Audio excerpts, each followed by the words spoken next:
Hello everyone and welcome back to the Dev Plays The Crucible of Avarice, using the Animite Tales tabletop RPG system.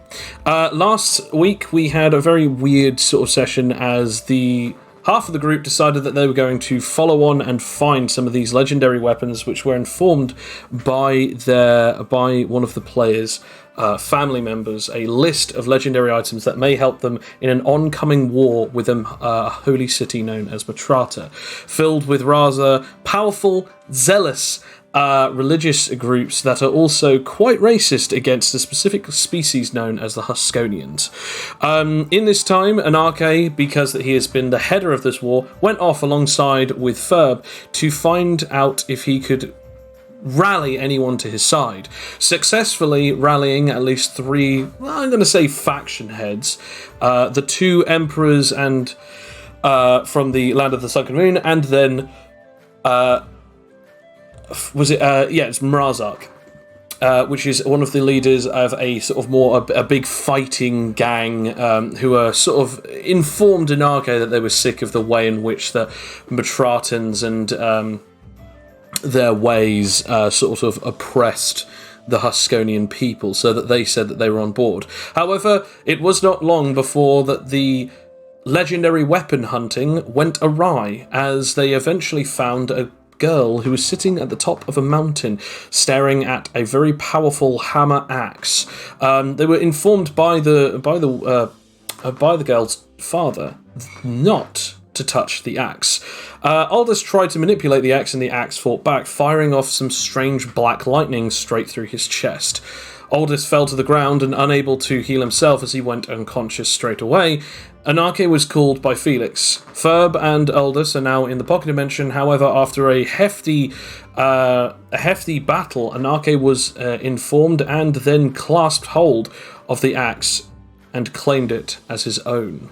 We now come back to the lightning dissipating off of Anarche as he is now wielding this axe. Anarche, you feel the surge of pride and the awestruck power of a true champion and a true warrior surging through your veins as you hold this weapon and its might and valor. The girl is looking quite surprised at you, despite the fact that she, again, has goggles over her eyes, but she looks awestruck as her jaw is agape. You were able to claim it for yourself. Well, it took quite a bit of effort, but yep. So it's true.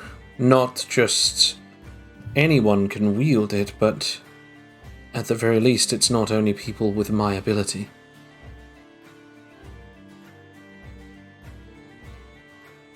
Well, you are the wielder of the axe. The burden is no longer mine. Cool. Alright, well, that's sorted.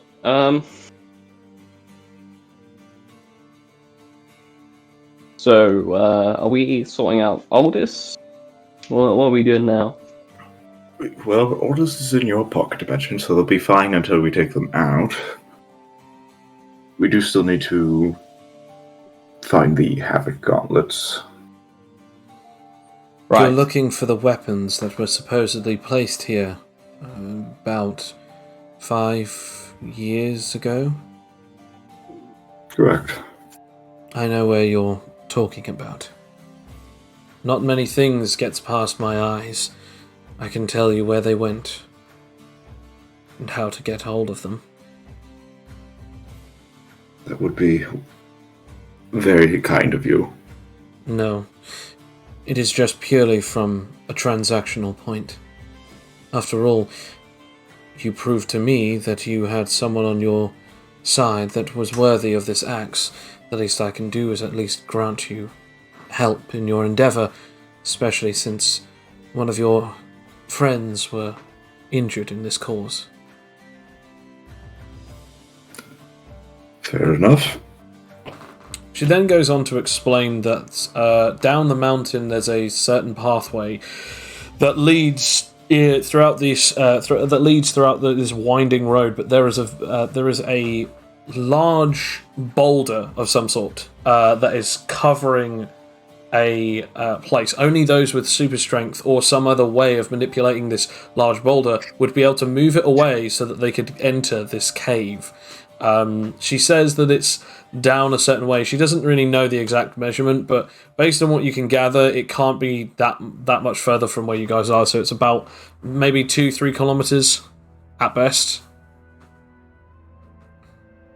Okay. Felix has like a little notepad. He's writing everything. Fair enough. Whilst this is doing so, she keeps tilting her head every now and again, just looking at Anarche. Because Anarche, I assume that you're still holding this axe in your hand. Yeah, it's got resting over one of my shoulders. Again, every now and again, she just sort of like glances over at you, tilting her head, and then sort of going back to Felix to explain where the location of these gauntlets are.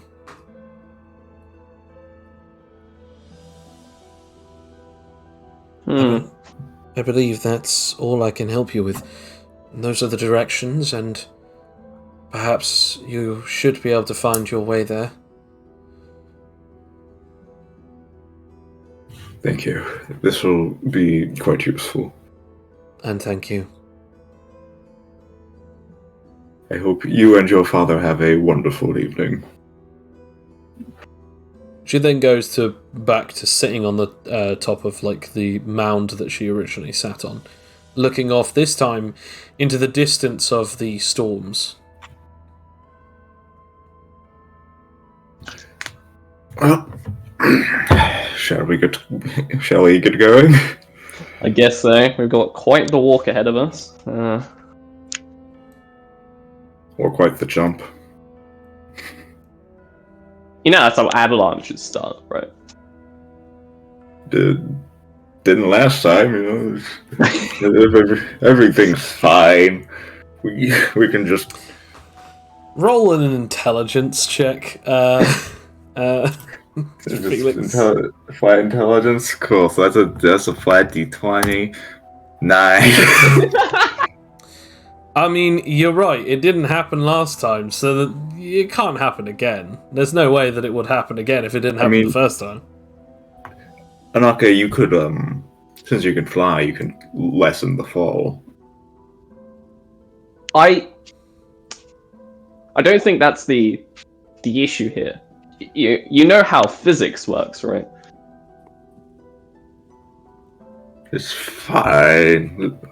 But like, I like your attitude, but after reading an entire book about it, I'm gonna be honest. All right. Let's walk. Or I could just fly us there. It will take us a while, though. Whichever's faster and creates less problems. I guess flying is definitely that sounds right. All right. Flying it is. Fair enough. You take on sort of like you create like a energy platform or cover them in energy and sort of like bring them up with you as you go to sort of fly down. As you keep sort of looking and searching, I will require the three of you to roll me a perception. Are we in a city? Not even close. You're on a if we escape one out of the mountains, maybe. Mountain City. Yep. Welcome to Mountosity. I mean, there was a house. I think that counts. It's not even considered a hamlet. I know like 2 towns up here. But 2 towns don't make a city. Yes, they do. So yeah, Stan, are you gonna roll perception? Yes. I assume that's what the 22 was. 22. Yeah. Eventually, as you like continue flying, Felix, you're looking around, and Anarche, you're looking around. You can't really find anything, and eventually you're sort of like kind of feeling a bit irritated, like, you know, like, oh, we'll never find it in this snow, until as you're about to say something to each other about, like, you know, maybe giving up, Stan just goes, oh wait, look, and he points over to a very large, obvious mound of snow that just dysmorphs the original shaping of the snow. Like it looks like it's a very standout bulge of snow that looks not exactly normal compared to the others. Ah, well, good job. Yes, it is a good job. As you Alright, get, so sorry, go on. No, I was just gonna ask who's moving this. Is that really a question? Alright then, go ahead. Right. I believe just strength check, or would that be labor? Question: Are you going to bulk up for this? I've been booked up, so Well, in that case, you would have emptied out your stockpile from this. and I have stockpile in my gauntlets. So Roll that's fine. Roll SP to absorb the stockpile from one of your gauntlets. Then Yep, SP.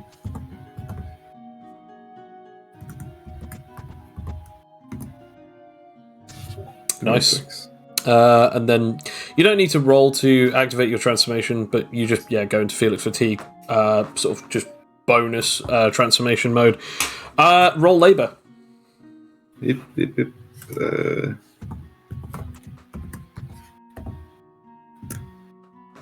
Natural 20. So what happens is you put your hands on the snow, and immediately your hands go right through the snow, and you feel this boulder, this freezing boulder, as your hands touch it, and you push it immediately as all of the snow just slides right off to the side as it just continues falling down.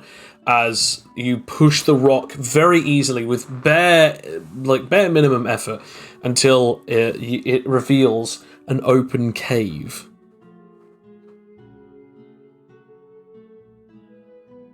Oh, Was shall we head in? I guess so. Hopefully it's warmer in here than it is outside. As you walk into this dark cavern, you realise that you can see very little. It is incredibly dark. There is no light, but it definitely feels like as if it is, at the very least, keeping you out of the cold. As soon as all of your bodies pass through a certain couple of sort of meters into the actual cave itself, you feel a warmth that shouldn't be natural. Especially in a cave like this, considering that it has been completely cold, but also the cold wind is hitting against not only the sort of entranceway, but also snow is starting to come in. As soon as it touches against the ground, though, instead of setting, it just melts instantly. It's Stupid question. Do our bands have flashlights? Or like an iPhone, you can activate a flashlight. Yes, you know that they can light up like that. Yeah. Okay, cool. I'm just gonna turn my eye, like one of my eyes, into a flashlight. Just Which one? look. My left eye.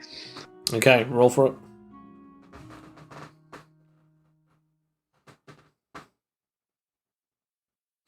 Or not. No.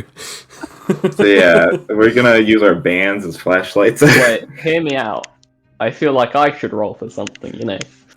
I'll make a small orb of light. I was going to say, is it by any chance generating the very thing that your powers are, which is light? No. Lame joke. Yeah. There we go. Yeah, you create an energy orb above your head, and it lights up the cave. It looks like a very, very much natural cave. It doesn't seem like as if this was carved. It doesn't seem like as if even a Terrakinetic manipulated it. It doesn't look like any particular unnatural formings. There are even quite a few different spikes, up and down, stalagmites and stalactites as you go through it. However, the only reason that this is weird that it looks like this is because the entire thing looks like as if it's made out of slate. It's all purely grey slate, and it just looks like as if something has something unnatural about it, but it definitely looks natural. It doesn't look like there's any carvings. It doesn't look like there's any abilities that have made it man-made looking. It looks very natural in quite a few aspects.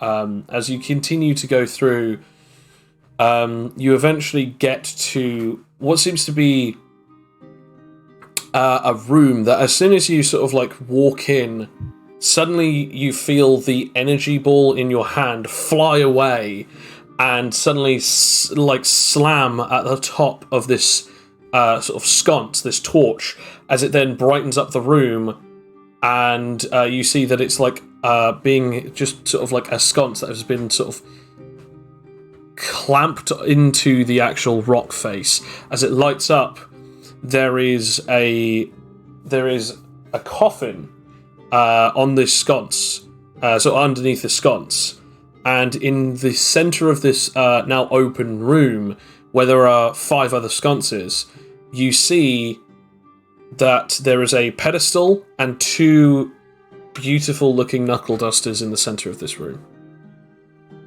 So I'm thinking trap.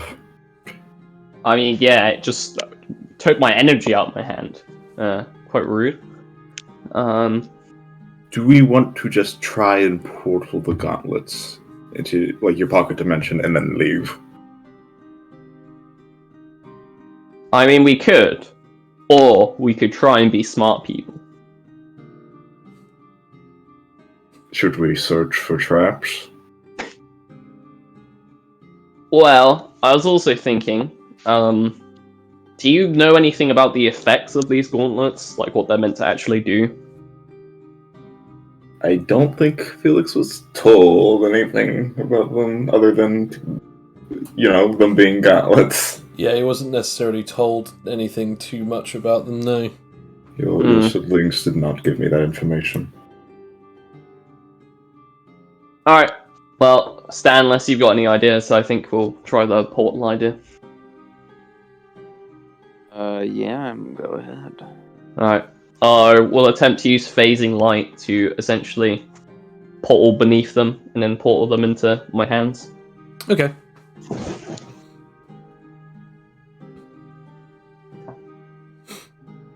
Yeah, so you create a portal underneath the gauntlets on the pedestal as they fall in, and then a portal opens up and they fall right into your hands. Neat. At least we didn't have to open up a coffin this time. Yep. Alright, well, here you go, Felix. As you go to give them, your hand is empty. I look back, are they on the pedestal? They are not on the pedestal. Instead, there is an armoured individual currently holding them in his hands. Okay, what do we gotta do to earn them? What's the test? What's the trial? The armoured individual, clad head to toe, looks as if they are from Matrata. The armour pretty much says it all, because it does look like the other armoured warriors. The only thing is that you notice that behind his head is a strange blue light sort of like ring behind the back of his skull. Again, fully clad in armour, you can't really see any skin showing. But he's holding these knuckle dusters in his hands, sort of expecting them. So you came here to die early, huh? Alright, well, fair enough. Interesting pieces of gear. Did you know that the wielder of I these... immediately get a slam in his head with the axe. Fair enough. And I'm going to use my new thing, which is essentially the same thing, but it will convert my energy into the lightning. Okay. Alright, 23 and a 26. Okay.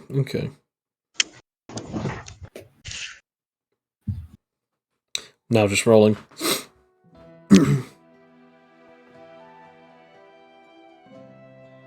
Fair enough. Okay. So what happens is you do hit this guy right in the face with the hammer.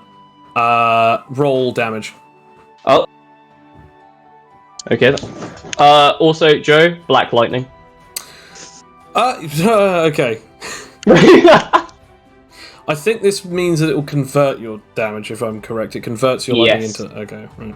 It converts my energy into lightning, and then the lightning will be black lightning. So yeah, okay. So it won't add the bonus damage. It will just instead you'll do your energy and then you roll the d6 to see how many. I also have to roll for the physical weapon as well. Yes. So 8d6 is plus 12. So I just roll what, the energy damage as the lightning? So just roll. Actually, I'll roll the d6 for you real quick. So you just roll everything except from the black lightning, and I'll roll the black. I also have to roll. I also have to add, I think, what is it, 3d10s of lightning because the weapon.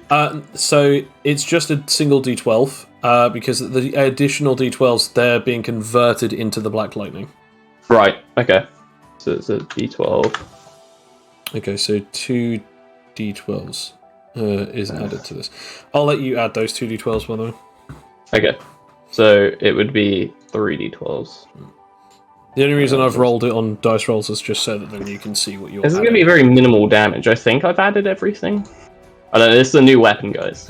Well, it's physical plus energy plus the 2 d12s of black lightning plus willpower technically because you. Yeah. So I need to add. I need to add 8d6s.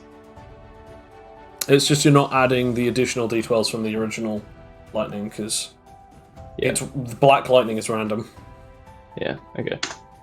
So 104. Wow. So as you hit this guy right in the head, and sort of it just begins. Is this the axe or the hammerhead? Let me roll a d2. Hammer. Okay. You hit him in the head with the hammer as like it dents in the helmet as he's just like crumpled underneath this as the lightning explodes in all directions, and then it begins to go black. And just his entire body begins to become infused with this as he gets freaking launched into the.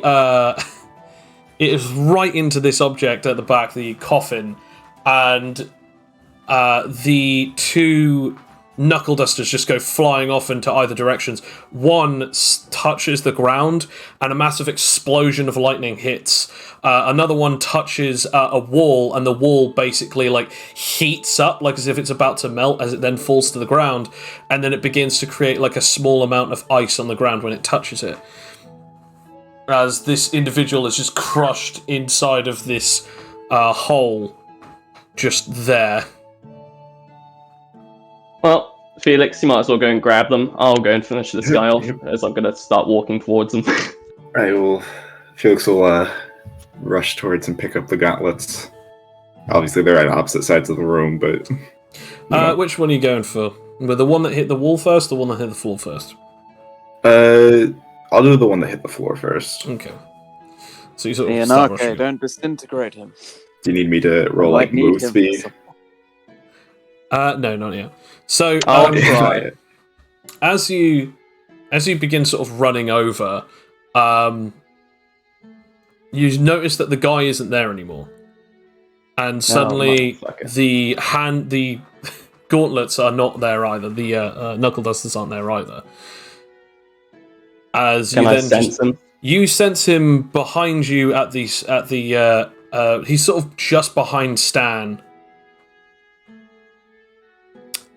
I don't know why you're so hostile. You also notice that the armor and the damage that you've dealt to him is like as if it wasn't there.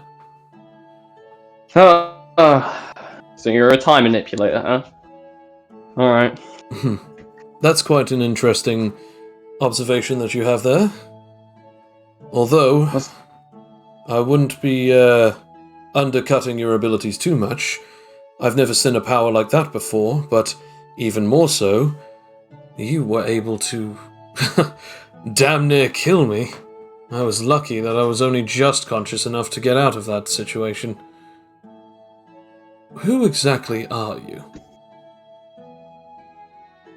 I just stare at him blankly for 2 seconds, like, really? Oh.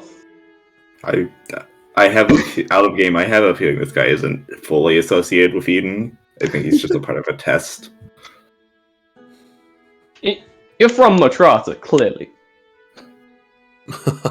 Well, I can see why you think that. I mean, the visage definitely gives it away, doesn't it?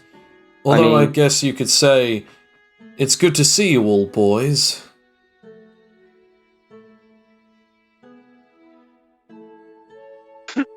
What? You have any idea how little that narrows it down? Yeah. Okay, perhaps I should iterate it a little different way. This form of mine doesn't exactly allow me to get it off too easily, so let me try. Hello again, boys. I'm using this particular vessel right here, but I'm pretty sure you could recognise me if I had a ciggy in my mouth. There it is. Right. I So have... that's the Angel of Time, then, I'm guessing? No.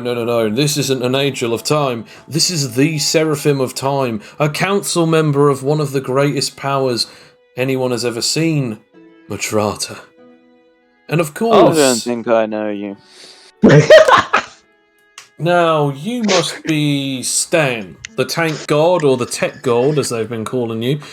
I've heard very much and seen very much from you, but I think you would only recognise my original visage, the handsome man that appeared outside of the Huskonian location, the biotech labs. You might remember me just before we almost died in a fiery death.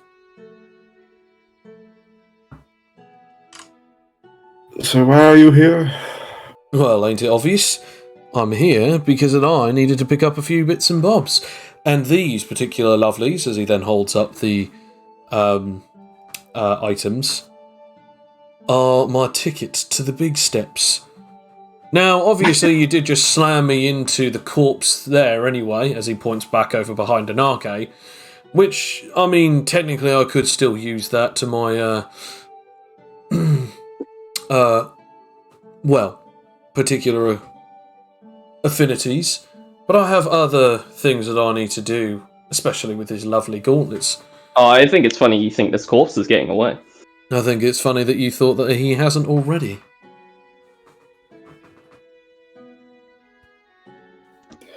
Either way, as you've probably been aware, we're going to start a war with Eden.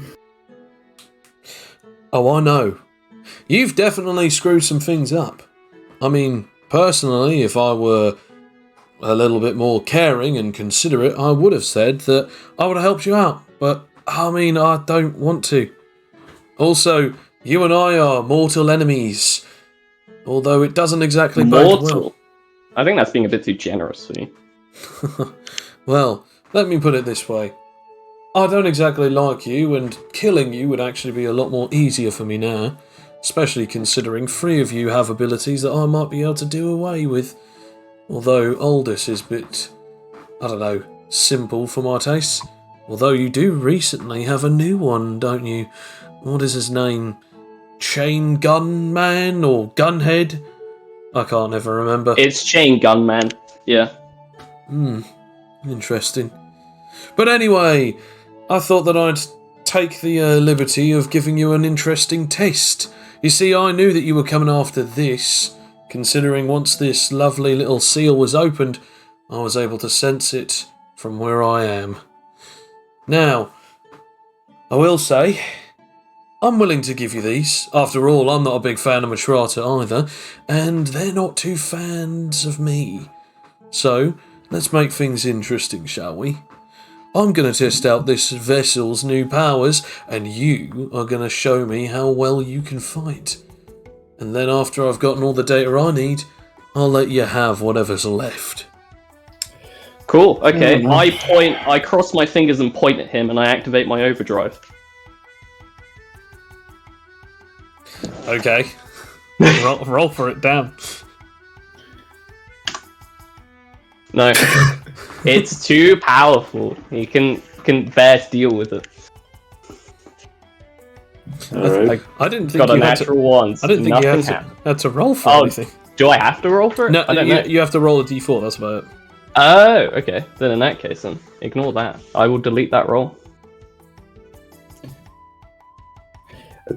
Definitely feel at this point Felix does not care about Fergus that much. 4. Okay. I don't even know who you are. Would you like to explain what happens? As I cross my fingers and point at him, and I go, "Good, because I've been wanting to test something against Time Children too." Phantom Zone. As suddenly, the cave starts to disappear, as all you see is white start to appear, and suddenly, after a couple of seconds, all you see around you is white. As you are. Well, want to go ahead and test the time ability for me? I'm curious. Now that is impressive. You've picked up a few new tricks. Although I will say, just a little bit of a heads up, you won't be fighting me exactly, as he then throws the two knuckle dusters up into the air until you start seeing some weird energy come from them until it eventually manifests a whole body as a guy just suddenly lands to the ground, currently wielding the knuckle dusters. This guy has very strange looking messy hair, and even his clothing is looking like as if it's forming around him into some kind of special, like, tight battle armor, as this guy just looks up and just goes, "Where the hell am I? What the?" As he looks back.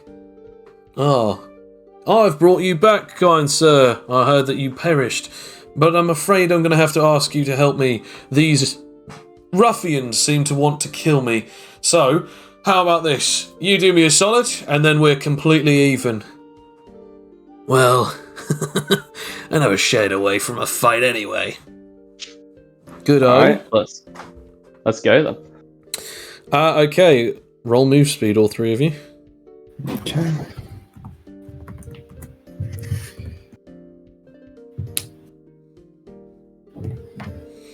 Who will go first?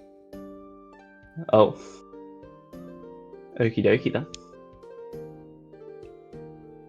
Interesting. So we've got 14, 19... Kane, you just beat me, I got an 18. Haha! Yes, you'll be going first. Alright. You know what, just because I want to try and test it out, I'm going to go after the Angel, the Seraphim of Time again. Okay. And I'm going to do the same thing.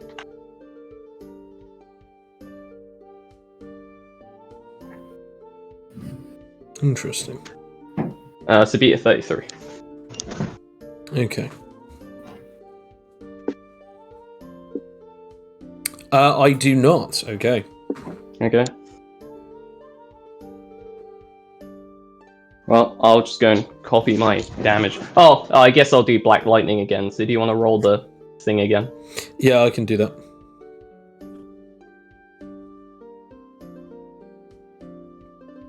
Six D12s Oh, okay. will be added to that bonus. So, okay, so I change it from 3 to 6 then. Or would it be 7? So in the terms of the lightning, yeah, it would be 7. Yeah. Okay. Righty ho. I could have probably left him alive, but oh well. 137. Okay. Yeah, so again, you sort of dart right towards him and just hit him. I'm assuming again with the axe head or the hammer head. D2. This is how I will decide from now. Oh, axe. There we Okay. go. Again, you carve into him. This time it definitely just breaks through as, again, arcing black lightning shoots out of the axe itself as it just fully, like, looks as though it's like the black lightning is... You know, like, when sparks fly off of, like, metals grinding against each other? It basically looks like that, as it's just the black lightning is almost pouring out of the wound in which you struck him with, as the axe breaks into the armor, cuts into his flesh, and begins burning it with black lightning. As you slam him down to the ground, you also cause an injury, which I'll get to in a sec, as it is now, it is now these guys' turns, as War basically turns around and just sort of goes for you for like a punching attack. Now, since you're close enough Stan, you're also able to react to this as well. However, I'm afraid, Felix, you are too far away to react to this attack. But both Fair enough. Anarche and Stan can react.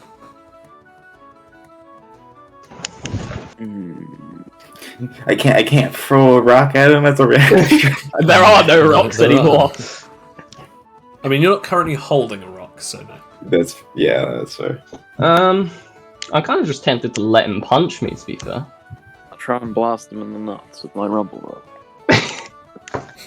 It's like that nut tap thing, but he doesn't realise that in the palm of your hand is just one of those rumble rods. Nut tap. Wait, what? You know, I'm just gonna let that happen. I'm not even gonna bother rolling to react. Okay. I want to see you nut shot him. Yeah, but my rolls ain't.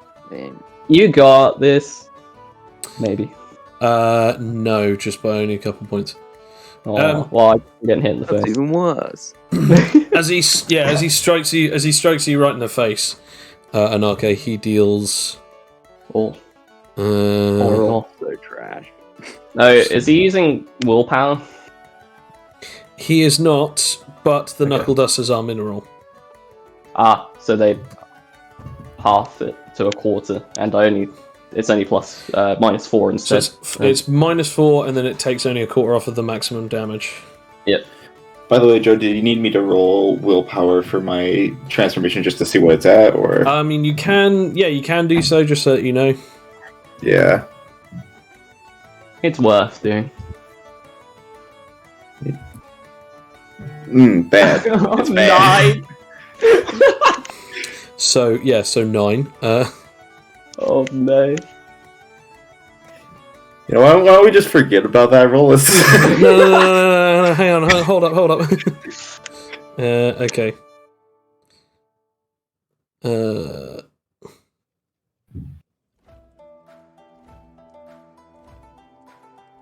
So I'm just having a look now.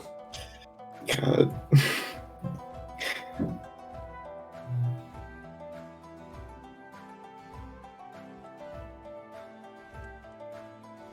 Okay, so this is adding an additional. So sorry, this is that.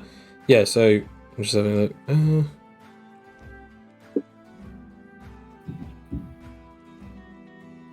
What would that be? Oh my gosh! There we go. What be the damage?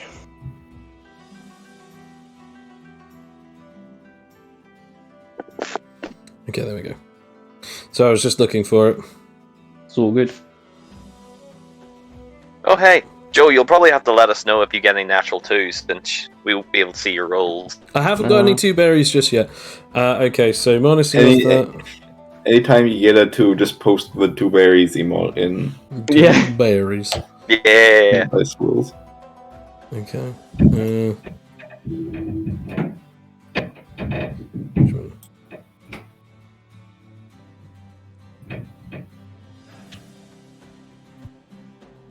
Okay. You are dealt 37 points of damage as he hits you in the face, and fire begins to course over his fist as he hits you. Oh. That's disappointing. As, he deals 37 points of damage. You can hit harder than that, right? Please? He just looks at you like at first he looks a little horrified, and then afterwards he's like, "You can take a hit. Very well. Although, I sense that that's not all you can do. That weapon's pretty interesting too." And then you just hear, just under like the crumble of, "Not from where I'm standing." As whilst this is happening, he just sort of like clamps his hand against the axe head, as despite the fact that like he's holding onto it, no additional negative effects are currently happening. As the other hand sort of places its fingers together and snaps, as suddenly he's no longer from underneath your axe. As he's now just sort of like just slightly in front of Stan, as it almost looks like he's teleported. He's sort of reeling his arm back, sort of rotating it. His armor is completely undamaged. Oh, Now that was a horrible one to actually have to deal with. Blimey. And okay, going through the throat almost immediately. Damnly nearly killed this body. As a matter of fact, I think that would have been probably about it. You don't hold back, do you? This is holding back. You're a monster. But to be honest, I don't actually personally care about fighting you myself. I need this vessel for something else. As I said, you'll have to fight war, not me. Do you want to try stopping time before you go? I'm curious about my own experiments. Stopping time.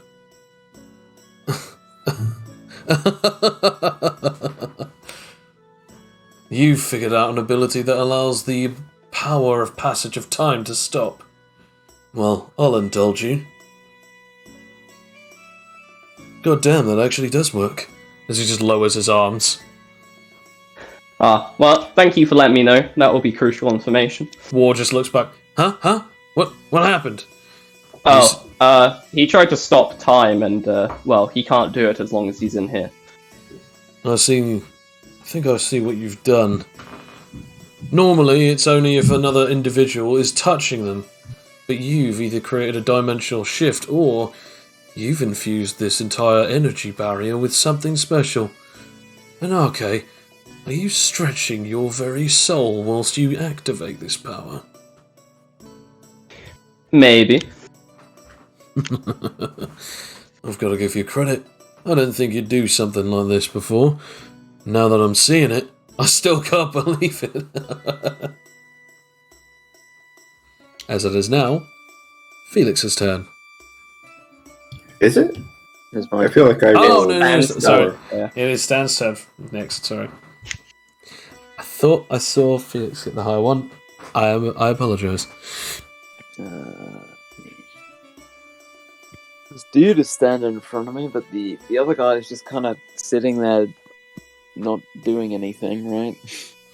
It seems the one who's in armour, who claims to be possessing this Seraphim of Time, he seems to be darting all over the place, but not trying to get hit.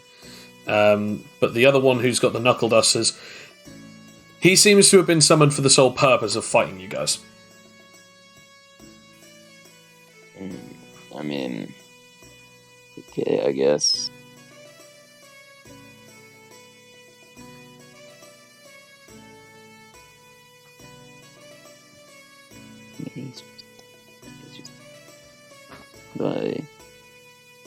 What I bother doing? I'll try and I can try and make my new device, I guess, with my one chunk of ammonite that I have. Okay.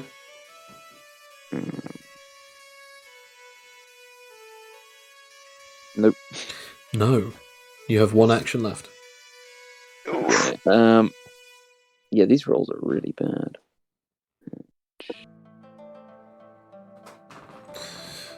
2 berries. I guess I'll Bullberries. activate my stand Devastan anyway, but I shut the lid. I'm gonna try and just explode with like spines in every direction. Okay. I want to just kind of make blood spray everywhere and like bones kind of curl around the sort of caverns. So, are you trying to shoot bone or blood? Like spines, but you know, just as the spines kind of burst from my body, just bleed everywhere. Okay. Roll for it. Be SP. What man?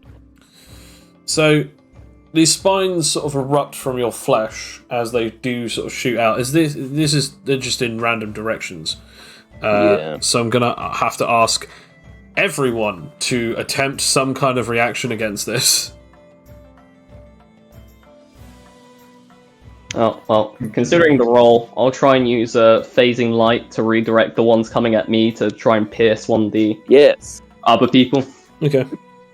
Also, I need to remember this, Joe. While we're inside of this place, I have SP advantage. You do indeed. I guess I'll just do blocking.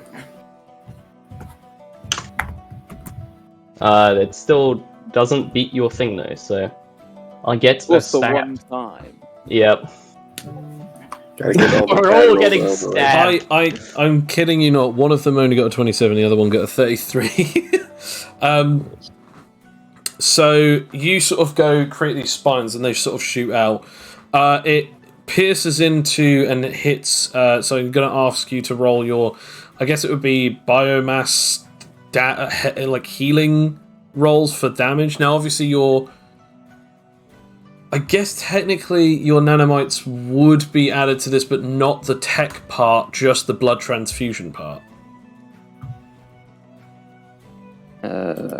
Yes.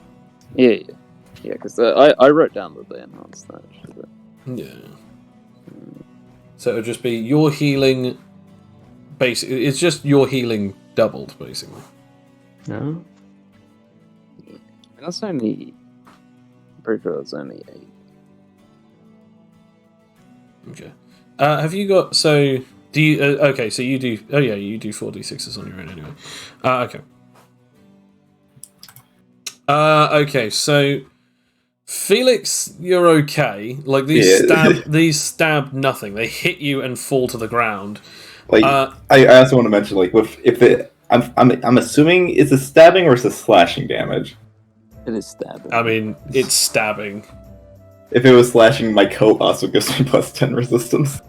Fair Beyond. enough. So it's just like...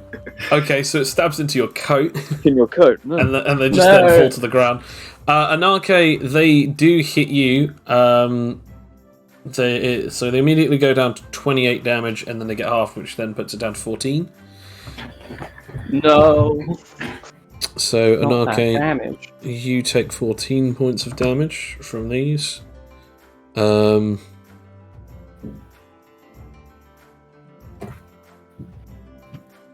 we go. And then after that, you then also deal this damage to... so they hit into the armor, and sort of you can tell that the armor sort of takes some of the impact, but they do also like hit into and actually harm the armored individual. However, when you try to hit War seems to like put his hand up very quickly, and then just sort of ever so slightly brush one of them in an instantaneous second, as they're then redirected and immediately stab into you, doing not only 36 points of damage, but also... Actually, no, they only do 36 points of damage. They not only do 36 points of damage... They do 36 points of damage. Yeah, they actually only do 36 points of damage. So you take 36 points of damage from that. So it seems as though he was able to redirect them back at you, but the Seraphim is now like grabbing these things and just sort of trying to pull them out of him. The blood that you sort of like cause, I'm gonna have to ask you to roll me like a con to see what the severity of your injury is. Oh yeah.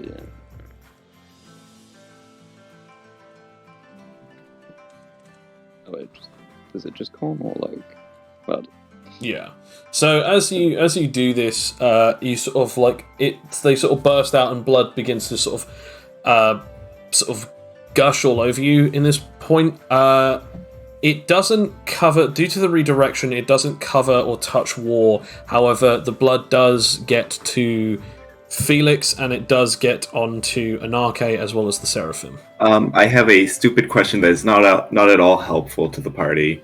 I like it. Go on. Stan did technically hit me, and I am in my Fatigue Force Felix mode. Right. Which has spirit voltage. It doesn't. It was a ranged attack. So it was a ranged attack, yeah, but it was does like, the spirit voltage technically state like it has to be physical? Or I mean, yeah, it definitely has to be physical. It has to be the user. It has to be attached to you. So technically, spirit voltage would harm the spines because they are biological mass, but because they're no longer attached to Stan, they don't hurt him. Okay. as it is now the turn of Felix. I was Go, Felix, go. questioning it because like it doesn't specify ranged in the description Well, of 'cause spirit it can't voltage. damage something that's not attached yet. I think so. First thing Felix will probably do, is I should probably re-roll my willpower. Yeah. That would help. So There we go. that's much better. Okay, and so I forget. Does Allfather's Wrath, does that require an action to activate? It technically does, yeah.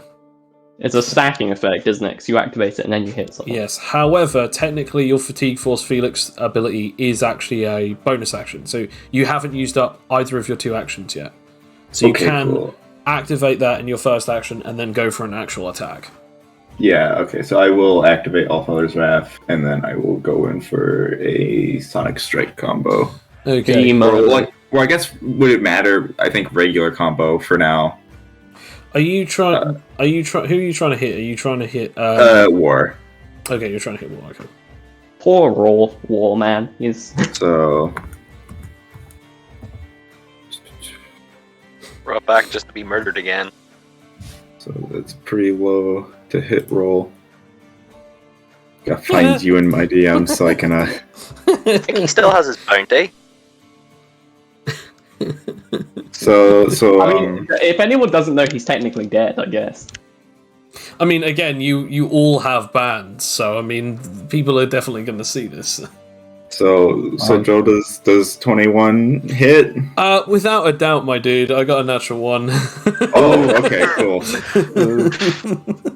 So Yeah, Joe. 219. There we go. Felix, Oh! how do you want to do this?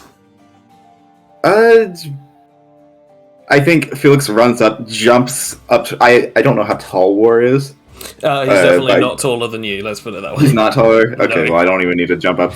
But I will jump up for dramatic effect. Jump up and just smash his head straight into the ground.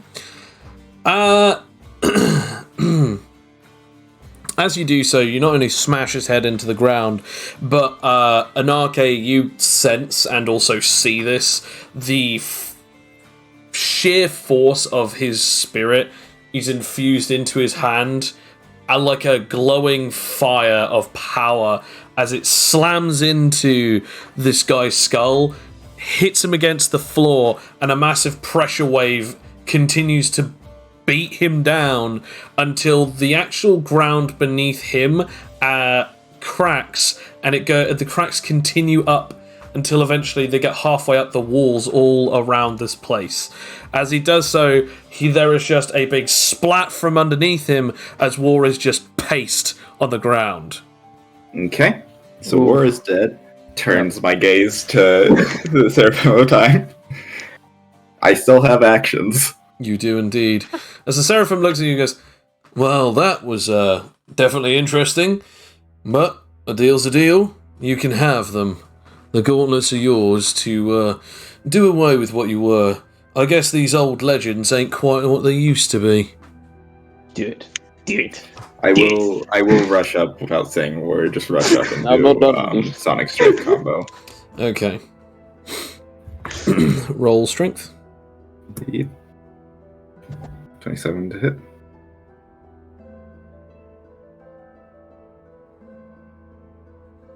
Yep, you definitely hit. Okay. 110. Nice. As you smash him and he just like dealing all of this damage, it just immediately like crumples the armor, breaking it instantly. I'm assuming he's not dead. He is not, but blood does gush out of the bottom of the helmet. Okay, well, combo pure technique. Nice fight, really. Nice fight. Murder shroom. Does the 30 hit? The 30 does indeed hit, yes. Okay. Nice. 115. As you slam GG! into him No again, your fist launches him off backwards into yet again the the coffin, perfectly breaking the rest of the entrance to the coffin as the now crumpled corpse basically explodes at the back of it as the rest of the broken metal and the destroyed body is crushed and crumpled. Again, the sort of light sort of makes it very obvious that that he's just completely destroyed inside of this mashed mess. So he's completely gone as well, right? Both of them are dead, yes. Yes. Nice talking to you, Fergus. Well then, okay, let's grab the gauntlets and get the fuck out of here. Hey, put Alright. some of his body in your portal. Yeah, so I will. we probably should. I'm going to take them both. Or, well, the one that's left. Also, Joe, I need you to remove all the damage you took during this fight. Just having a look.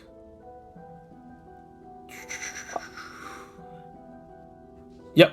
I believe... Yes, yeah. Yep. It was like 40 something, I think. If not, maybe Yeah, more. 51, but yeah, it's Yeah. Alright, cool, nice. As I'll portal away the bodies, and once I've done that, I'll undo the strenuous form. Fair enough. As the cavern returns. Well, that's good to know. So, we going back then?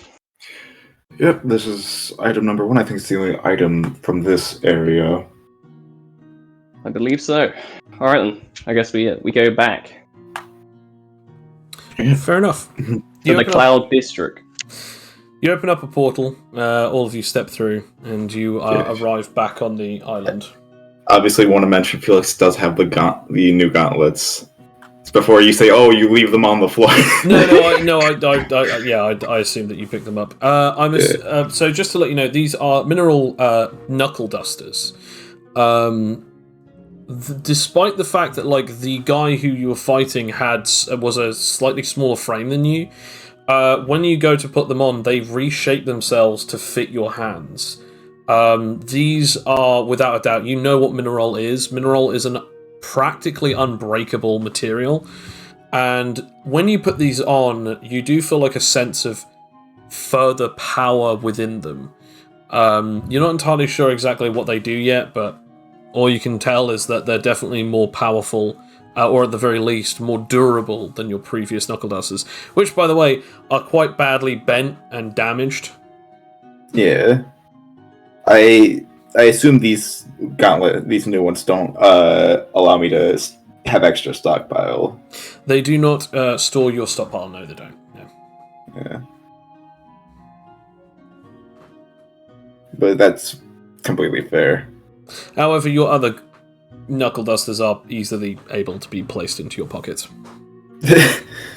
So they'll still have my stock. We'll stockpile pouches. Yeah. As you get Okay. back to the island, you're sort of greeted by a few people, because again they just see a portal open up. A few people just saying hi and whatnot. What's your plan from here then? I think Felix is probably going to whatever gym we have to just test out the new gauntlets. Fair enough. Understandable. I guess, Stan, do you have any idea how we can fix Aldous? I have a few ideas, but firstly, I need to acquire some unrelated to all this. Okay then. Oh, you've just reminded me. I opened up the pocket dimension. Fern, you could come out. It's not cold anymore. Ah, sweet!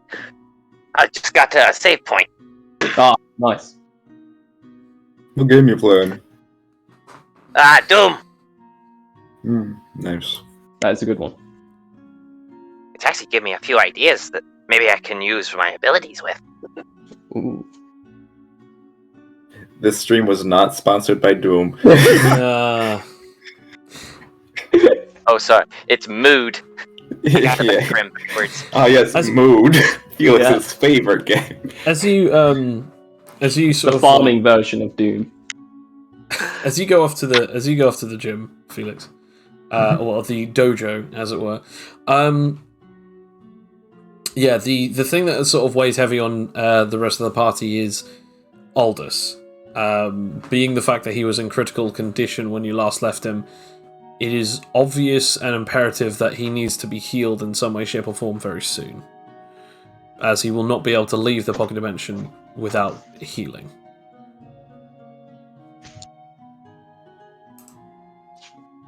Leave him in there for a while. I need some things. No, that's all good. That was the plan anyway. Is there any way we can get our hands on vast quantity of animite and perhaps some? Well, I can order some things online. Give me the money. Wait, how are you expecting them to get here? That's my question. Oh well, I'll just pick them up once they're Oh. ready. Oh, yes, you can do that now, can't you? Yes. fair enough. Okay, something that sort of like ponders into your head quite big is you already know two people who can heal people from the point of death. Those are probably your first immediate thoughts. Redoran's gonna make me fucking pay though. That does concern you to some degree, but then you also remember by looking at your point total. But I'm so close. If you need, Felix can pay for it, you know? I mean, that does sound like a good idea. I mean, what are they gonna do? Bring him back to life? Yeah, I'm a bit concerned. Didn't she say that like normal means don't work? She said He that needs a new normal. body. She said that normal means of healing don't work from scarring, as the scars of the Black Lightning are not easily able to be reversed through normal means of healing. Well, I guess Dan, you cook up your method, and I'll go and speak to the few people I know and see what possibilities we have. Oh, okay. Oh yeah. Also, do you want the bodies now, or? Yes, I'll put them in my freezer. Stan, what have you been doing? Why do you have a freezer for bodies? How big is that Okay, well, freezer? maybe there's a lot of space that needed using up underneath the island, okay? Right, can I see the freezer? It's just full of dead bodies and muffins. Yeah.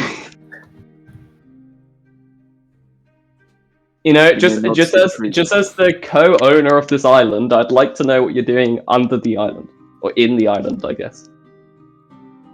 It's not ready yet.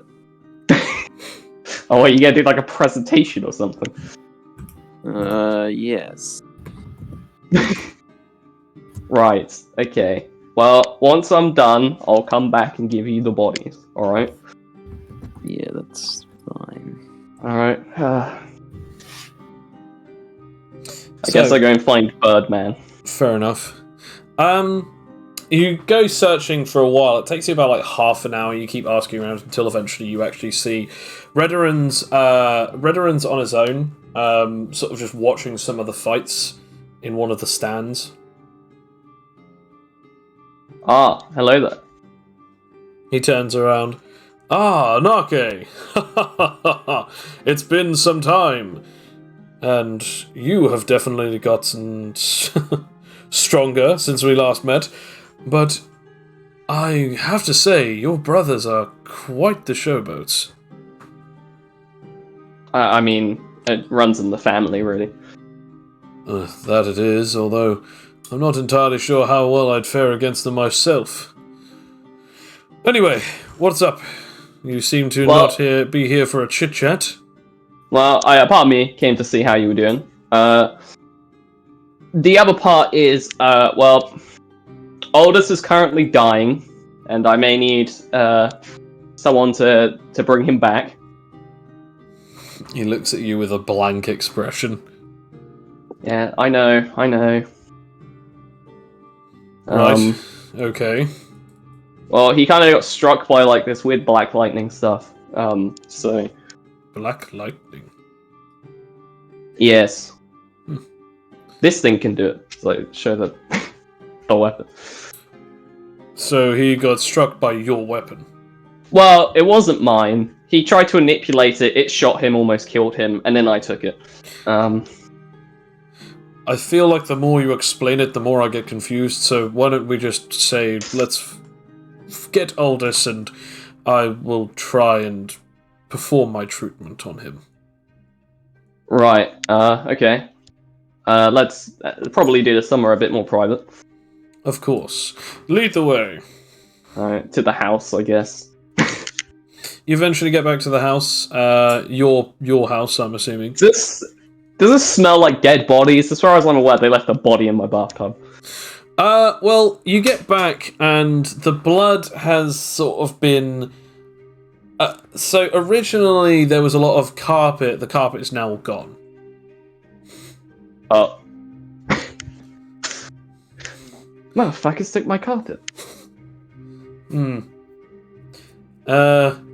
Anyway, place him on the couch, or on a bed, if you would prefer. I'm just gonna drop the hammer on the floor, and I guess I'll put him on the couch. When you, like, drop the hammer on the floor, for a second, it makes a, like, crunk noise, as it, like, hits into the ground. And suddenly you just sort of feel like a weird sort of rippling feel. Roll me perception. Oh boy. Can Redoran roll perception as well? I will roll for him, yes. Good, because I got a 3. I got a 9. No. Neither of you pay attention. Weird. Anyway, yes. As do you go into your pocket dimension, or do you just like try and like? No, I just drop him. I'm not Okay. that kind. So you open it up, you just summon him as it just flies out, hits onto the sofa. You know, you really should be more careful with those who are in critical condition. Fine. He opens up the scarred and blackened, like singed robes as he opens up, and he sees the burn on his chest. My goodness. This is indeed concerning. Yes. I believe he is dying, so not to rush you or anything, but... Yes, hang on. He then, like, transforms into his hybrid mode and places his now flaming hand onto his chest as it begins singeing, and it begins to heal. As then when he takes his hand away, it then just rapidly comes back, and then he's, like, writhing in pain again, sort of almost, like, wanting to scream, but it's almost like as if he's, like, running out of breath. Okay, that didn't work. Normally that does. Should I give you a minute to think, or...? Well, there is another thing, although I doubt that he's going to be appreciative of this, but, Aldous, hang in there, and I'm sorry. He leans him up with one hand, grabs his fist, and then opens it up, and then immediately just pushes his hand all the way through him, so he's like literally just impaled him through his hand. And as he does so, the flames begin to burn from his hand, and then he pulls his flaming hand out the other end, but sort of the way back through, and his hole in his chest is now on fire as it heals back up completely. As then he sort of like his breathing begins to become calmer and calmer. Well, that seems to have... as he starts screaming again as the scars come back and he begins writhing in pain yet again. I just put him back in the pocket dimension. I've never seen wounds like this. Even my spiritual flame isn't able to dampen its effects.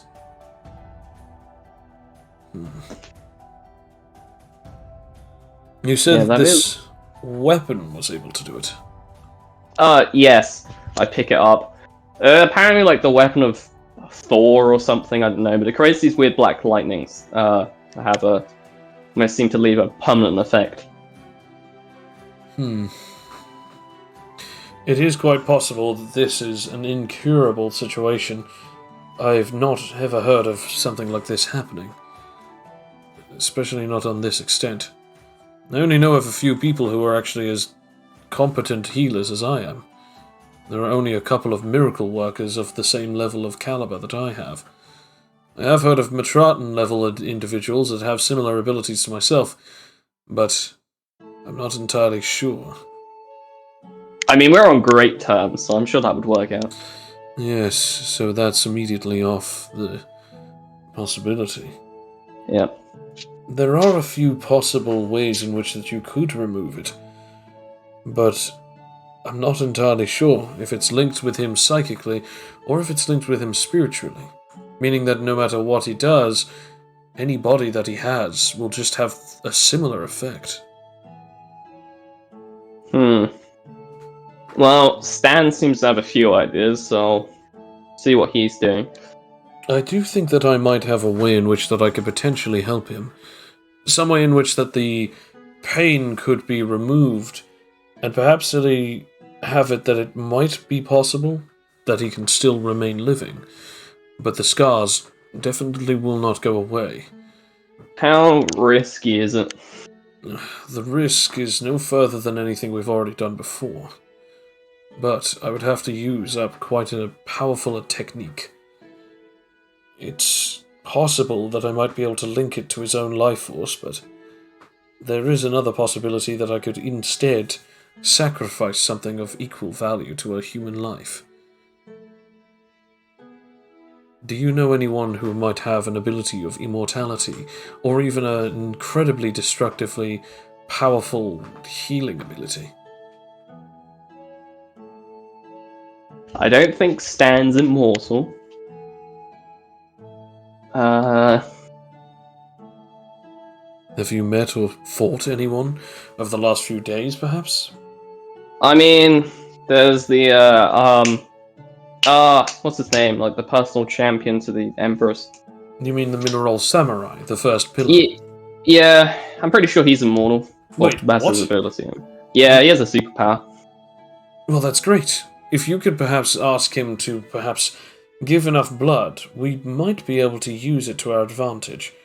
You see, I have a particular technique that I use myself that grants me the ability of, well, burning up my life force to be able to keep me semi-unkillable. The only issue is that it burns up my resurrection, which means that immediately after using it, I must resurrect myself, otherwise my body basically dies. If I was to use it without, my entire life force would be burned out and, well, I would perish.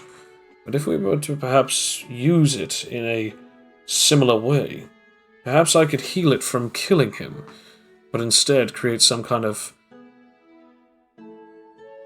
maybe healed capacity where his body wouldn't be so harshly affected.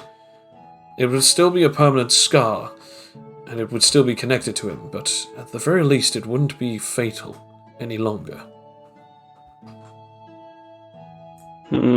Alright, well, I'll see what I can do. Gonna have to be careful about this, because that whole thing is meant to be a secret of him having powers, so...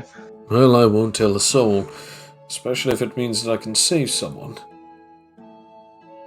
Yes, probably best. I'll see what I can do. I'll contact you once I've tried. Very well. I will obviously still be here, so if you need me, let me know. Okay. Oh, do you actually know where he is? That's all. But who is? The Mineral Knight. I believe that at the moment he is currently fighting in the... Well, I wouldn't say fighting, I'd say getting his ass beat by, funny enough, one of your brothers. Oh, that's a lot. That's convenient then. I'll be back in a smith. That's not the phrase, but you get what I mean. I'll portal my way over to the you portal your way over just to sort of catch the last couple of minutes of the fight, as Pinky is announcing that the fight has been going on for quite some time, with a mile away who's currently flying about like 10 meters up in the air, wielding like a katana, whilst the mineral samurai is like dripping with blood and like holding both of the katanas, sort of like breathing in and out, very like panting, very like heavily. And it's just like then immediately stated that the two of these guys have been sort of like head to head, neck and neck for a while, until suddenly something seems to be slightly off with the mineral samurai. Amalewe then just sort of like moves incredibly quickly and then attempts to slash at him whilst he slashes back. And when Amalewe sort of appears behind him, he's almost like floating, like he's got like his butt on the back of the blade, like his of his own sword, as if he's like floating on a broomstick. As he then just says, "I'm sorry, but I think that this is about as far as you go." As then blood gushes from the outside of like his sort of neck, as he then just goes to the like one knee.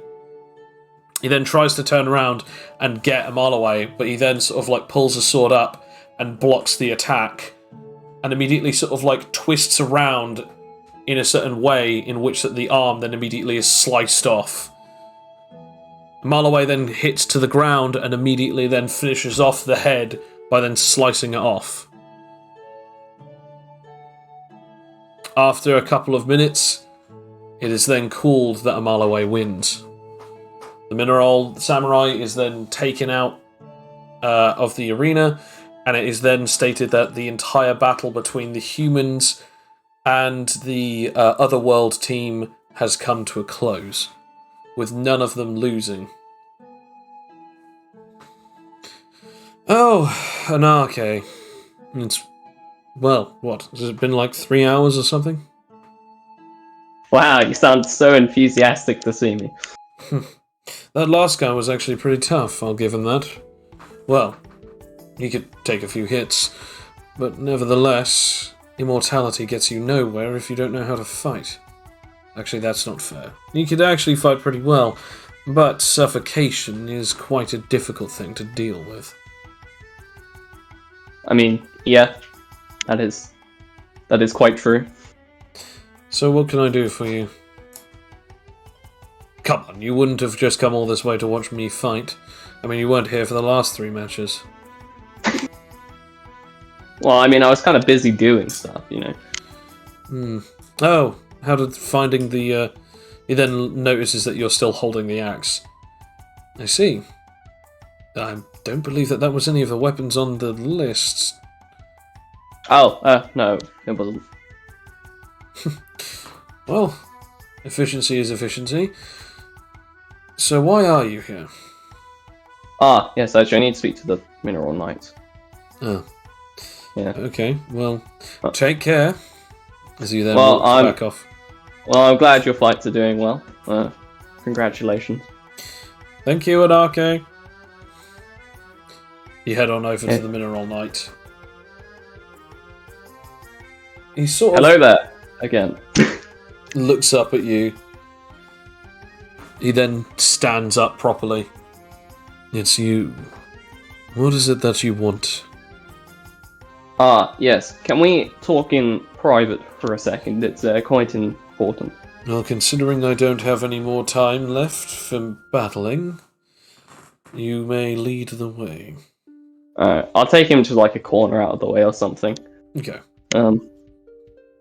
So, I'm asking you because this is meant to be a relative secret and all.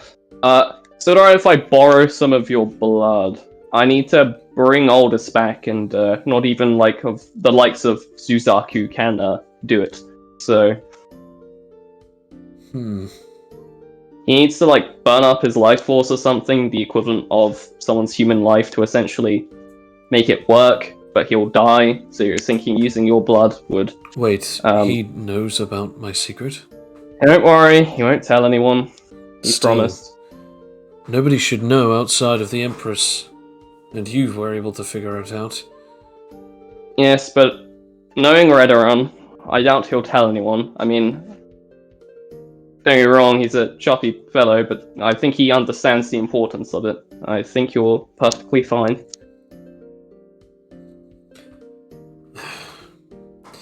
I will give you this blood only because that I technically still owe you one. After all, I don't agree with the way in which that Matrata is dealing with other people, so nevertheless, I will give you my blood. Do you have a container? I have empty mutton boxes, will that work? Yeah, pull that old lunchbox. I think the only container I have is actually empty mutton boxes, hang on. I think you might be right. I don't know if you have cups and plates. Oh, I have plastic cups, but I don't think that'll work. I think that'll do just fine. all the supplies Felix bought for you way back when. Yep. He takes out his sword and basically runs it over his hand. He has to continue doing so every now and again to truly fill it up. That should be enough. It immediately goes in the portal. Thank you. I guess I owe you one now. I know technically this wasn't a favor from you, but I'll say I owe you one. So if you need anything, just ask. Just don't bother with any of these favors. I no longer owe you any kind of debt. Just make sure that we don't get killed during this fight or whatever kind of war you're planning. We won't. Okay then. I'll put my faith in you. As he walks off. Why does everyone sound so fed up of speaking to me today? So I call back to my house.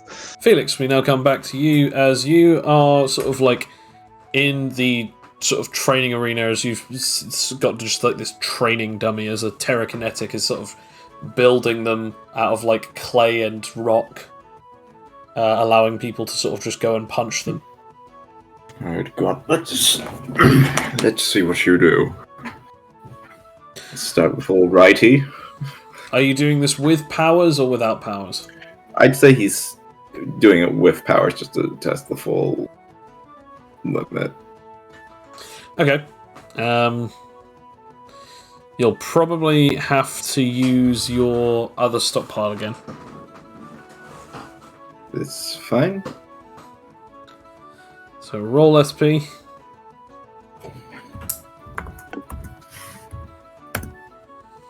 Yep, that's fine. You have now emptied your other knuckle duster. Yep, so... Okay. And now you may roll strength. What kind of attack are you going for? Just a basic attack, or...? Just like a right hook. I'm using my right hand at the moment. Okay.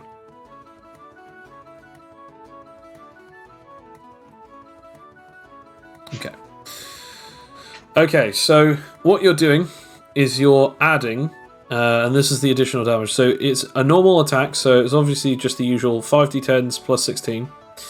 And then plus the 8 and 2d12s. So that's the usual stuff that you do without a knuckle duster. So 5d10s plus 16 plus 8 plus 2d12s. And then you're adding something else. The additional damage that you are now adding is you are adding...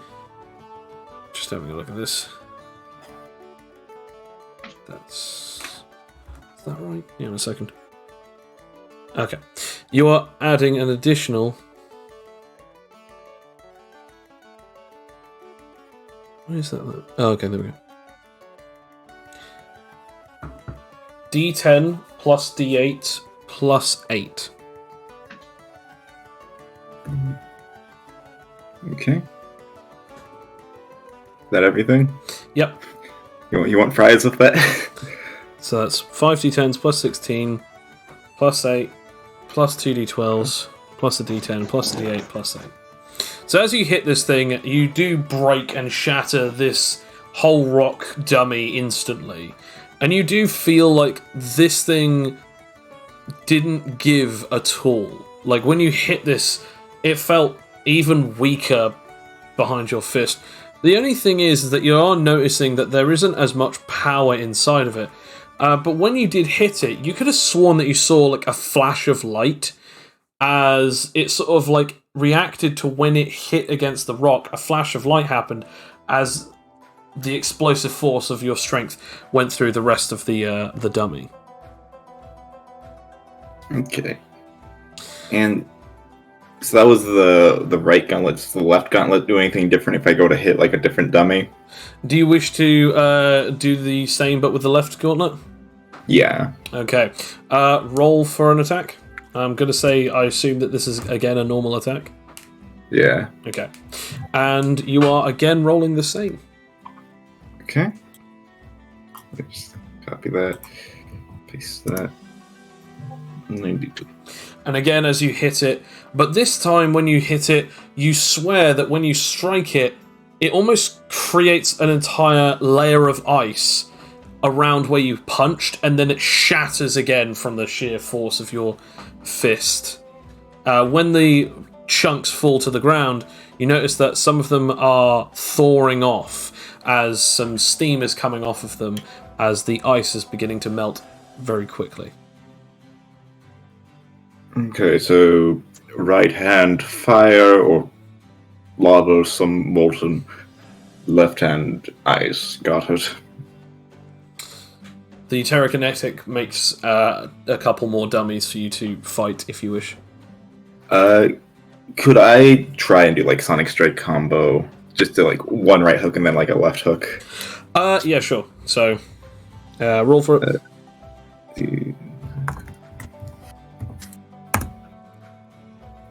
Oof. I mean, it's a dummy, so it's still gonna hit. Yeah, just, yeah. Also, it activates your thing, so, yeah. Yeah. So... And then, do I add, like, I believe, since it's Sonic Strike, do I add the plus 25? You do indeed. Okay.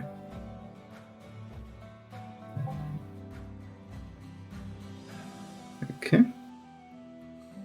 And then, That's... you're adding, by the way, you're adding an additional 51 points of damage to this. As when you throw your right hand and you strike at this dummy, electricity explodes out of the fist, and you notice a massive explosion just comes out of your fist that you were not expecting. Okay.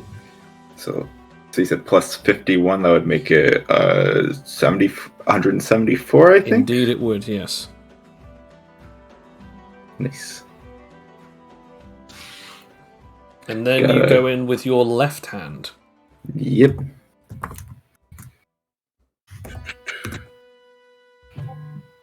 And it'll be using like the pure technique combos just so I still have like that plus 25. Okay. And by the way, you're adding 46 to this one as well. So 25 plus 46. 139. As you strike it, and this time when you hit it, fire explodes from your fist when you strike at this thing, as it again explodes off of the end of your hand. Again, completely, you had no idea that this was going to happen. It was very surprising to you that this happens at all, as you sort of reel back for a second, as it seems as though these gauntlets are not only able to deal out a random elemental damage type, but they also seem to store the damage from your previous attacks and add it to the next additional attack that you deal. Okay. So just to confirm, the 51 and 46, those are not consistent, those are random? So the 51 was from all of the dice that you rolled from both the elemental damage and your own physical damage. It was not rolled from your willpower, so the willpower is separate. The modifiers are also not added to this either. So it's just literally from what you roll in both the elemental effect and your own strength. Okay. So I just want to make sure so when we copy these down and pin them in our DMs. Yep. So I will... So what happens is they stockpile damage from the last hit that you dealt, but it only stockpiles the damage dice that you dealt with strength and the damage dice that it deals from its thing. It does not add your modifiers, and it does not add willpower. Okay. But yeah. So the first couple of hits are not always going to be the strongest, but it's going to be the next additional consecutive strikes that are going to be the most powerful. So are we also going to have to change how much Allfather's Wrath does, or? Technically, Allfather's Wrath, yes, because obviously you're not fighting with the same Knuckle Ducksters anymore. Yeah. But technically, it's like whole thing of like rolling multiple d12s or multiple d6s. That'll stay the same. The only real difference is that you're not adding plus 10, plus 5, plus a d6. With these gauntlets, you're adding plus 8 and then a d10 and plus a d8. Okay. Yeah. Okay, so I'm just... We'll edit Allfather's Wrath later, because God. It's not the worst thing in the world. We'll sort that out, don't worry. Yeah. As we now come back to Stan. Also, I just want to quickly say, after training, Felix will probably go to like the tavern or bar just to let his other gauntlets charge back up. Just sits around, just thrusting his pockets around. Just fair enough. Stan, we come back to you. You've gone back to your place in search of something. What was it? Oh, I'm trying to prepare my lab. Ah, okay. Should we come back to you when an arcade comes back to you? Yeah, I was actually going to go to Jimmy. Okay. Grum, see if he's finished with what I want him to finish.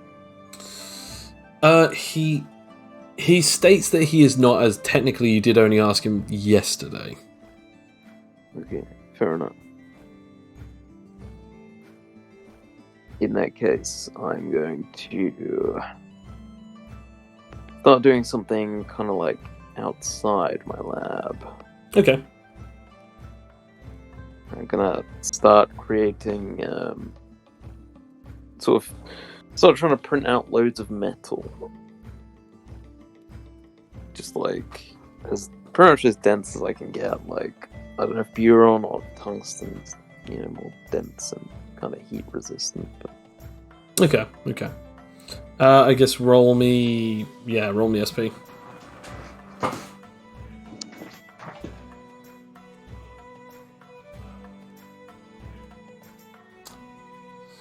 I mean, you can make some steel and iron with that roll.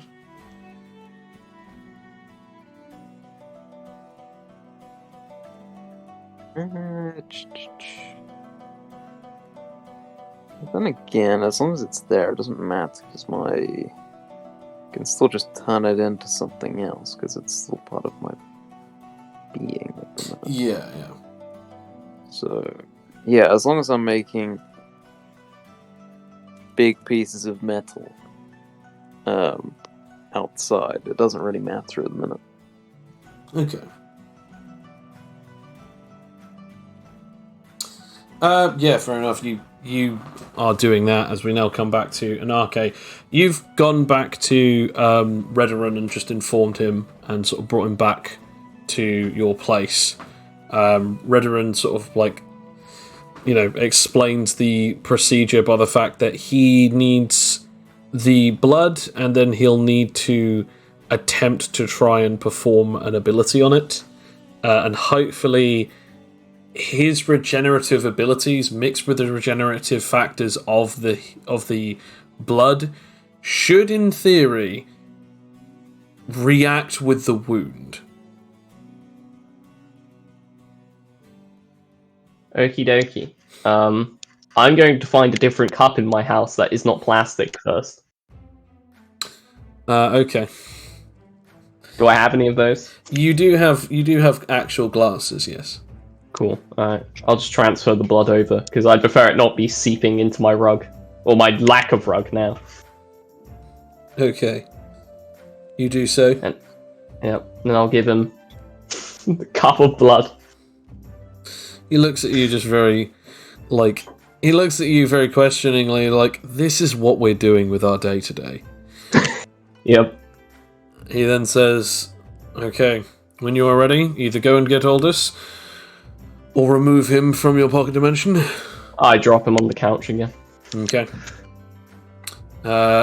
He then places his hand on his chest and sort of like puts makes his main,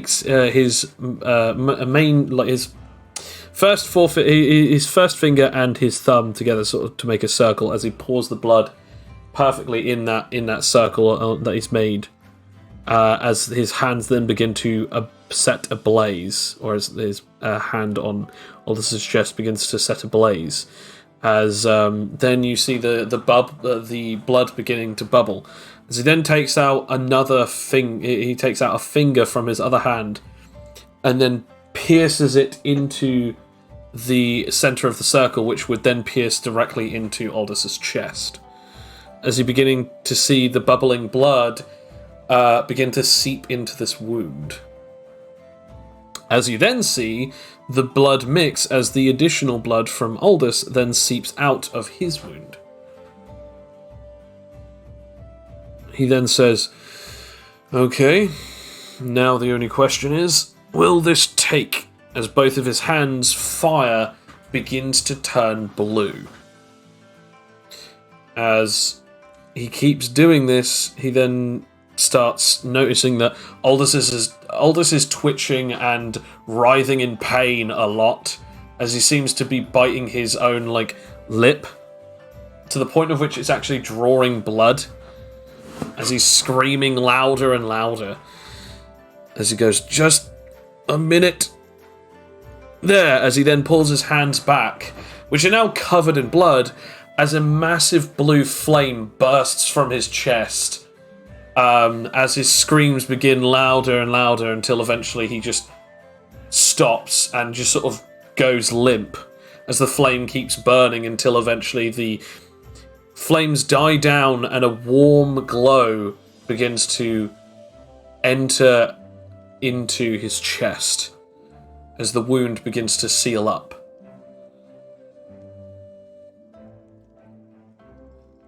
Oh. Okay. Now, I felt some resistance from Aldous there, but I also felt some resistance from the actual blood.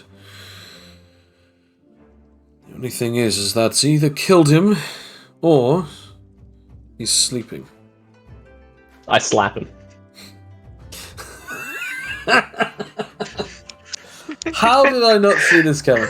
Yeah. So you Just slap give him him. a lollipop, he'll be fine. As you slap him right in the face, he sort of just goes, ah! As he wakes up. Oh, there we go. Well, it seems as though that you've been healed, if by some degree. He then takes a look at his chest. The mark is still there. It seems as though that the marking will still be there. You might have some residual issues, but overall this is no longer a life-threatening situation. So, for the time being, you have been cured, or at the very least, healed. I would recommend that he stays as far away from any electric-type users as possible. He's gonna run into the fucking Vault King. Yeah! If he does, his Right. body may react badly to it, and it might undo all that we've just done. So, I'll keep that in mind. best you do that. Other than that, his body should be able to be fine.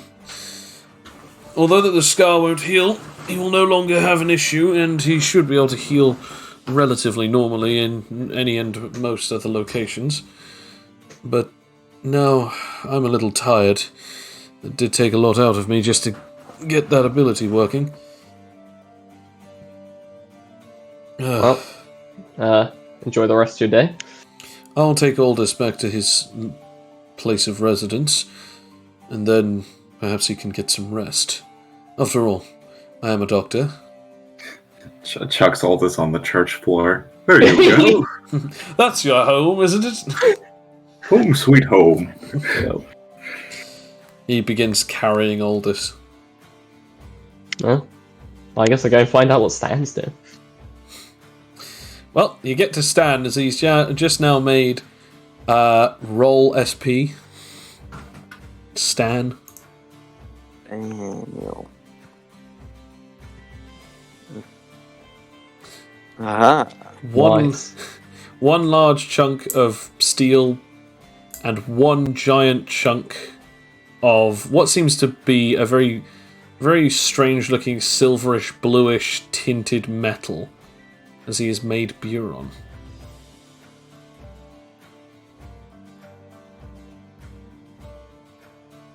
So, what's going on here?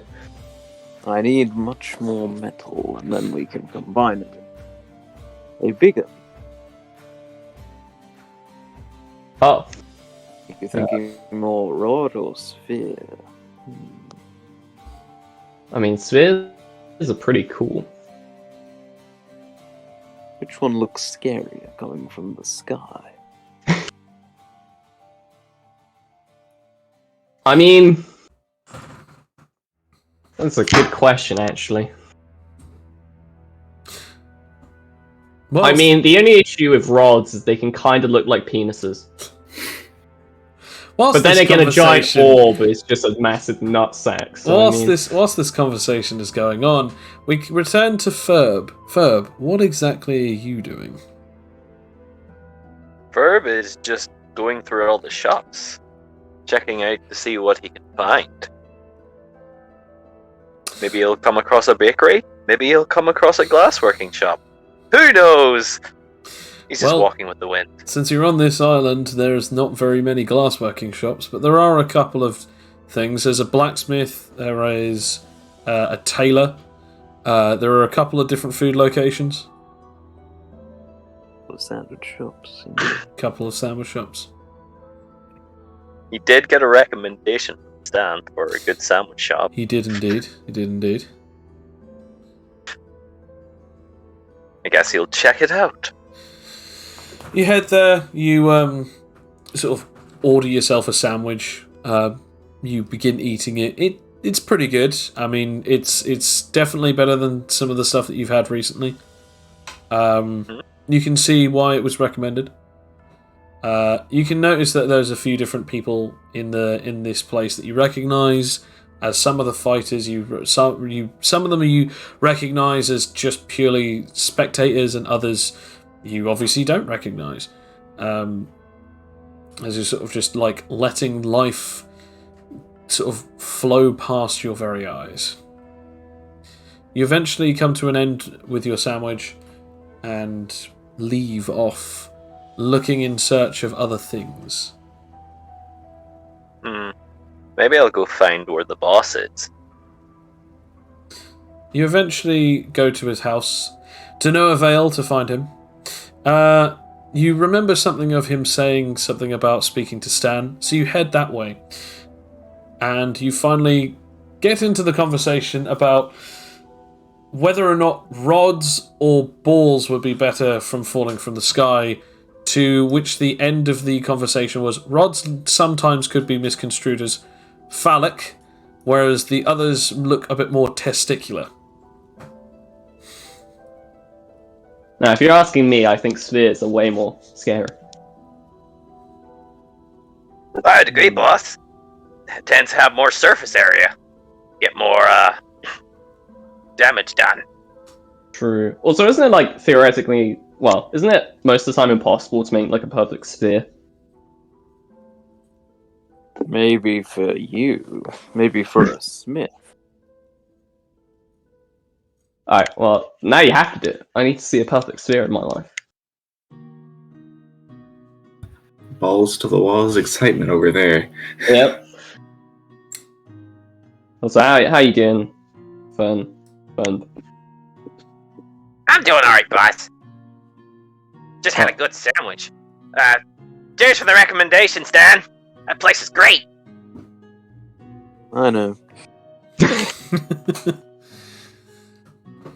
But yeah, I'm kind of looking for some place I can get yeast.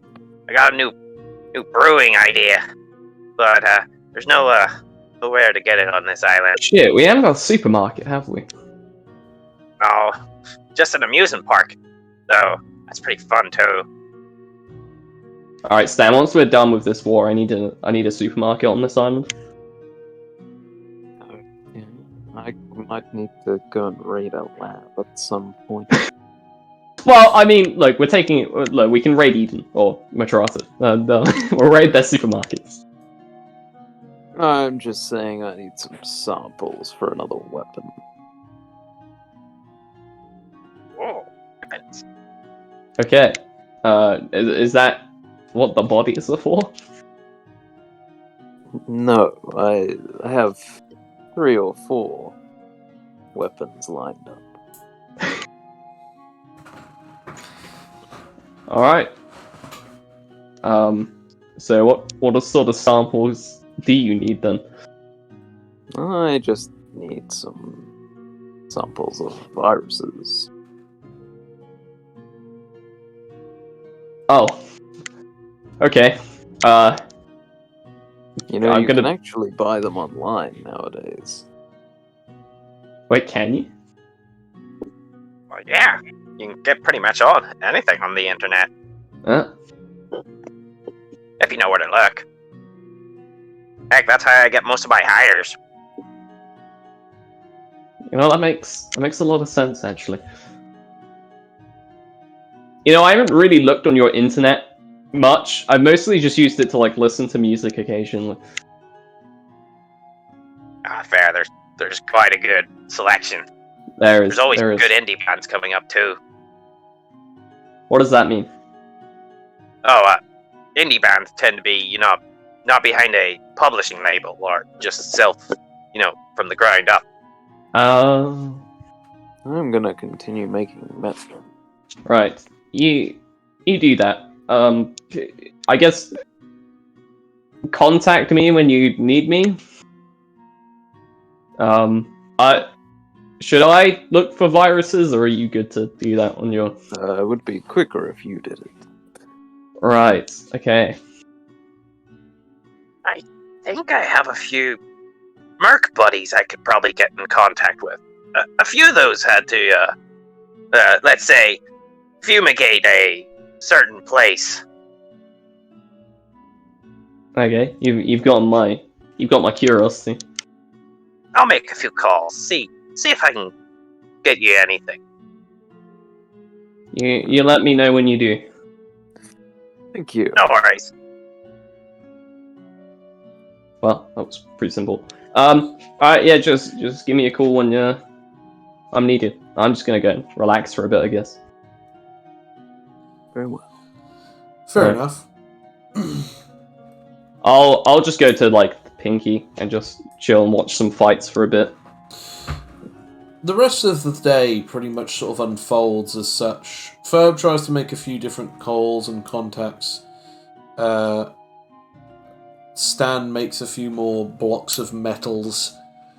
Anarche, you pretty much go off and watch some fights with Pinky as she continues her announcement gig. As Felix, you sort of like go off and sort of watch people drinking and having a good time at the local watering hole. Yeah, just the local brewery, watch a few bar fights, not engage in them, just watching. Fair enough. As the day sort of like ticks over into night as the combat ends and sort of the day is pretty much over. People are now sort of heading off. You've filled up your knuckle dusters, Felix, and Anarche, you've sort of just been able to have like some time to watch some of these bouts.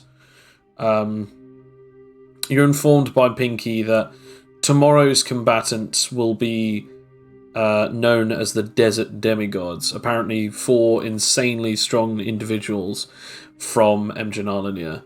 Although she does then go on to say that, however, many people claim to be insanely strong individuals from somewhere or another. So it's just now at this point, anyone could be claiming that and it would be true, but whether or not you'll win or lose is really down to you guys rather than them. I mean, it's true. That is certainly true.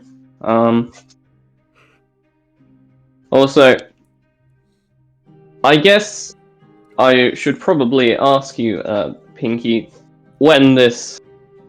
Well, again, let's just be honest. When this war eventually starts, what do you want to do exactly? What do you mean? Well, I assume you don't want to get involved, right? So,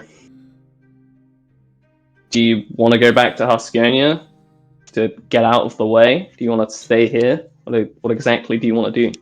To be honest with you, I don't want to get involved in the war, but I can't just leave this place. Regardless of whether or not it's about this job or anything else, this place is a symbol of the freedom that I now have.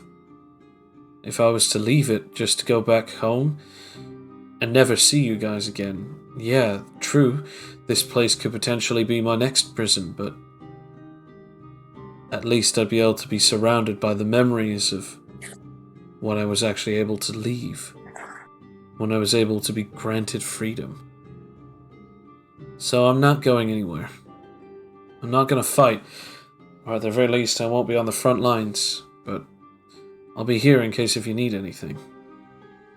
Well, I appreciate it, although I hate to say it, you'll probably be forced to fight at some point. I assume this will probably be a location they'll attack. Then let them come. And if they do fight us, they're fighting us on our home turf.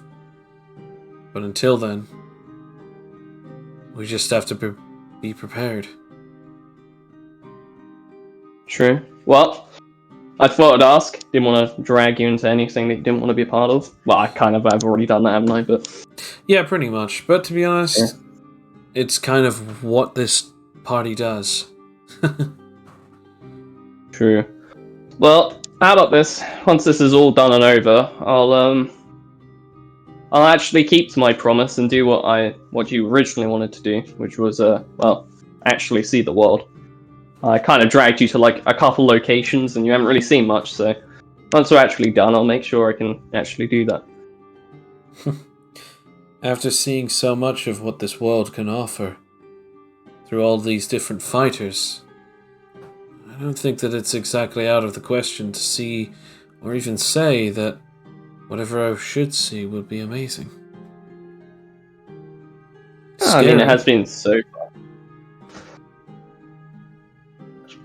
She then looks off and just says, "Anyway, I'm going to get some rest.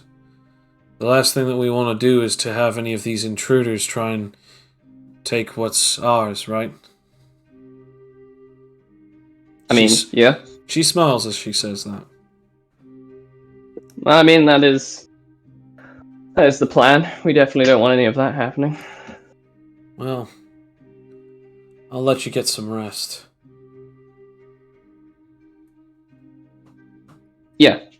Yeah, fair enough. I guess I'll see you tomorrow. I take it that you head back to your own place.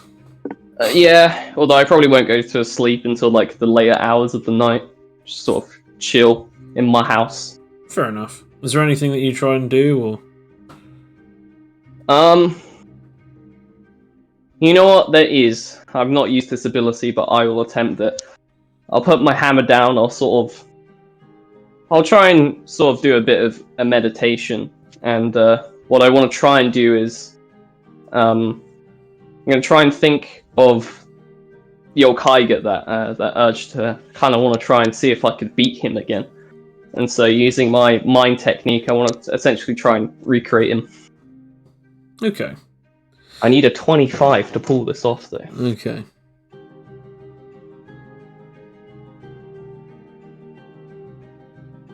No. No, you see, you're trying to concentrate, but something keeps pulling you out of it. Something is bothering you. Whether it's because that you look back at some of these memories of him beating you or being beaten by someone else, or even during the time of his own execution at the hands of you and your friends, there's something about it that's just throwing you off your game at sensing or meditating or giving a solidified mental image. I think after that bothering him, I think just to get his frustrations out, I think I'll just go for like a jog around the island, and then once I get back, I'll probably go to bed. Fair enough.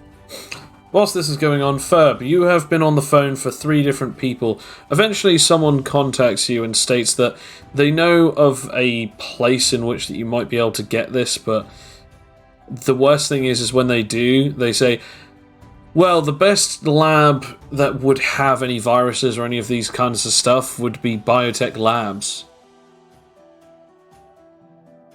Oh. That's kind of awkward. It's exactly not there anymore. Sorry, pal. That's about all I've got.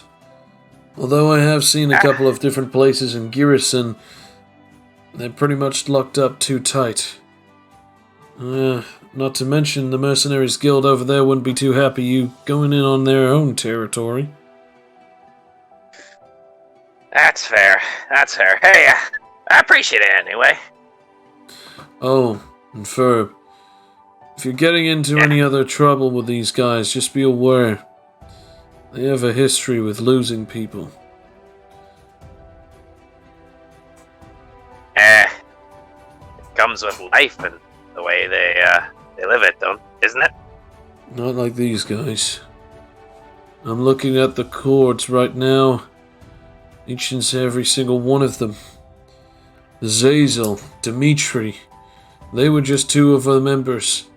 I mean, yeah, these guys were bastards and they pretty much turned tail, but we've got a few others.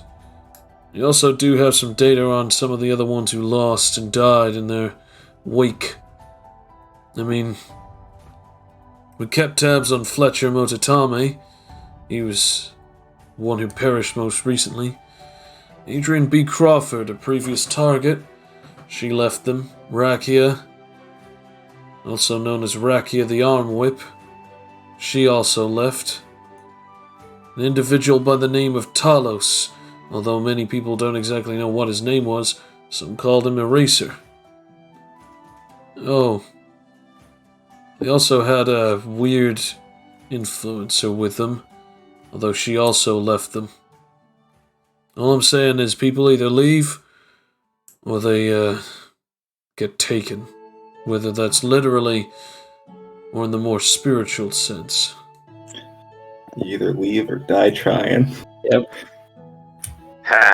Well, I haven't let a job get to me yet, but I'll keep focused.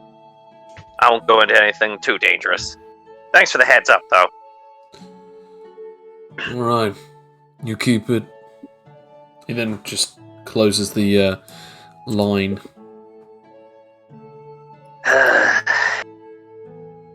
Anarche's not done like this. Anarche, you get back from your jog, and you sort of sweating it, and you get back into your house. You're not even in your house for 5 minutes, and suddenly you hear a knock on the door. I was just about to take a shower. It's like going to open the door. Hello? As it's Ferb. Hey, boss. Oh, wow. You look beat. You're running or fighting? Oh, I just went jogging around the island. Oh. Well, fair enough. Well, Do you want to come in, or? Sure, I'll come in. I just got some news to tell. No, fair enough. Oh, hey, they got the bloodstains out. Yeah, they stole my entire damn rug, though. You gonna get it back? I don't really know if I want it back, to be fair. It might still be covered in the blood. Yeah. But, yeah, after I got in contact with a few of my mercenary buddies, but the best place would have been to get viruses was biotech, and Oh. I don't think I need to tell you. Yeah.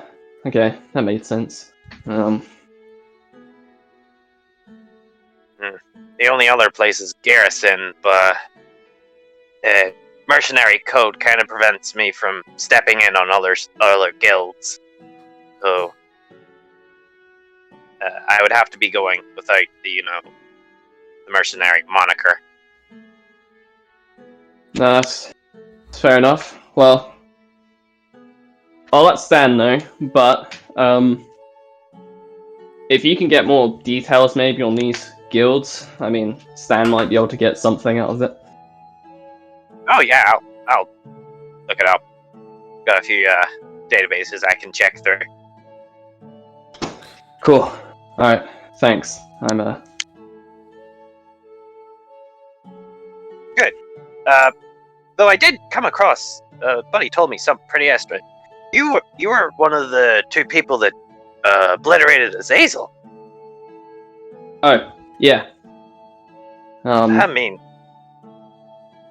he was pretty. The guild wasn't happy with what he was doing, so. Huh? Alright. Quite appreciative. Oh, well, you're welcome. Although it was more my friend Fletcher's idea to do it. I think he had wronged a friend of his, so. Yeah. Sorry about, the way he went out. Well, I mean, it kind of was his own doing. But, Roll me, both of you roll It's me. kind of about time, you know? Yeah. Both of you roll me a nerve check. Oh boy, Sweet. I got a 3. Well, let's see what happens.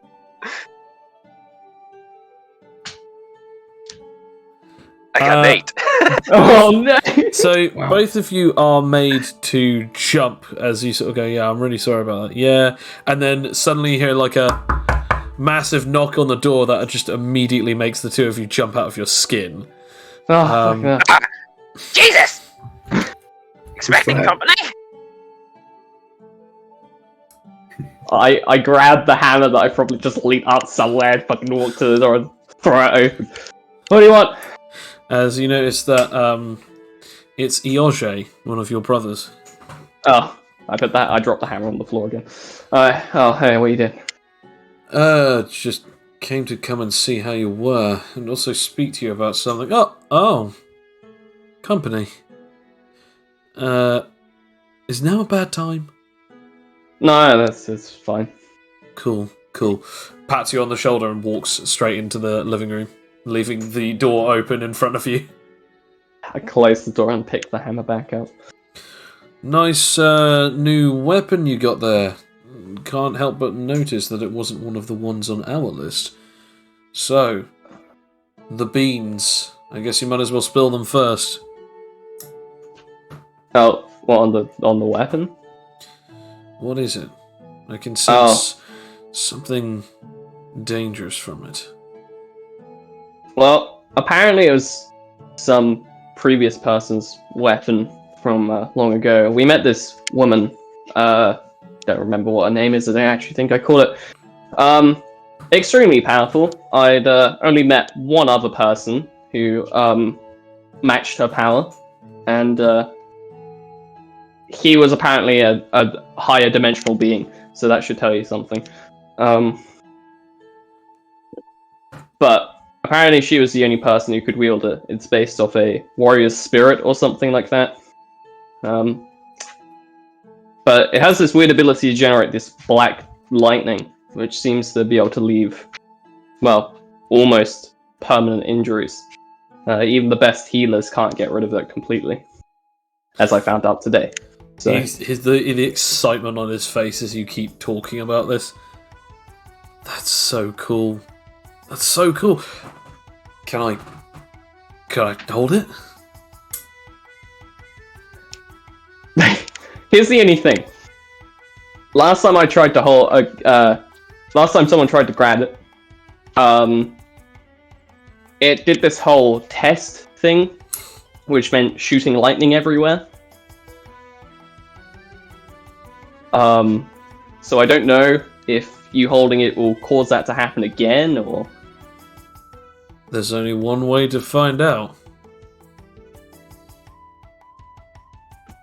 Alright, in the garden, not inside my house.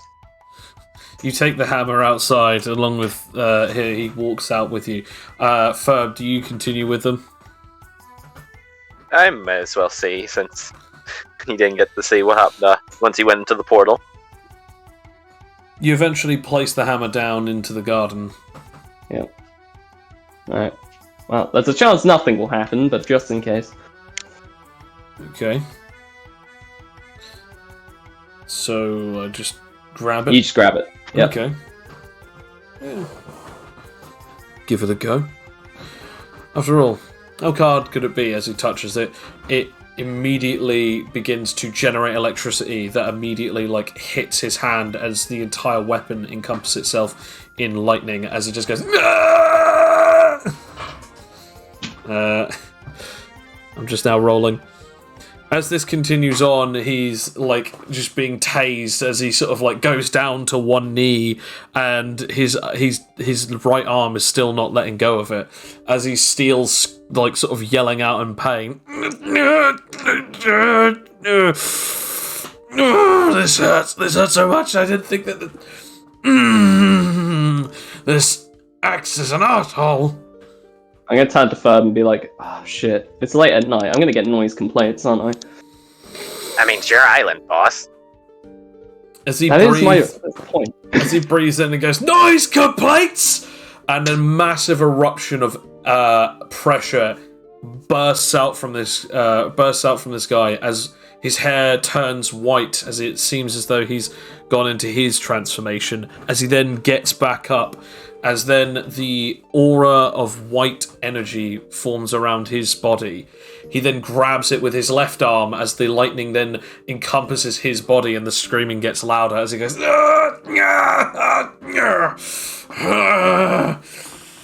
And then lightning begins to shoot out of his eyes, and black lightning begins to burst out of the axe as it begins to go towards him, as it's about to hit him, as he looks at it and he goes, no! As he lifts it up with both hands, and he then slams it into the ground as the black lightning explodes out into the sky, as he then holds it up with his left hand. The eyes still glowing with the lightning coming out of his eyes, and his aura pulsing with slight amounts of electricity that are going around his body, like as if he is generating small amounts of this static, but he's still glowing with this white light. Oh, hey, well, congratulations. Congrats! This weapon... Oh, it's something else. Yeah, you see what I mean now. He swings it, and it makes a sort of noise. Now this... this is power. Wow. He's staring at it. Yeah, so what did you want to talk to me about? Huh?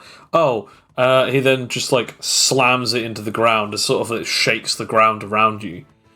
The lightning disappears from his eyes, as then so does it away from his aura, as then finally the aura that is glowing from him disappears and his hair turns back into a dark brown. Right, yeah. I just wanted to say well done for getting the first weapon and whatever this thing is. I mean, damn. I'd also come to tell you that, what was it? Right. We might have a couple of other items, but we wanted to see how you're getting on. Although we did recently just see the gauntlets being flaunted around by Felix, we assumed that you at least had those. But I was going to ask if you got any others today. No, that's about it, 'cause one of our members almost died to that thing, so we had to sort that out. I can see. Fascinating. In all honesty, if I didn't adapt to the hammer, I would have probably have been consumed by that black lightning. Yeah, that's what I got warned of. And you were able to do that without it. I guess our uncle really did put us through the ringer if we were strong enough warriors to think that that hammer could actually be something that we'd be worthy of wielding. Yeah, I mean, probably gave me enough brain damage to not be intelligent anymore, but yeah. Anymore? You were never a smart kid anyway.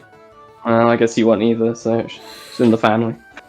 He looks at you like, bro. Nevertheless, well, I think it's time for a celebration. Although I'm assuming that you're still fuddy-duddy about the whole alcohol and other intoxicants thing. I mean, I just have no reason to take them, really. Very well, then do you have any snacks or treats that we could perhaps partake in the forms of a celebration?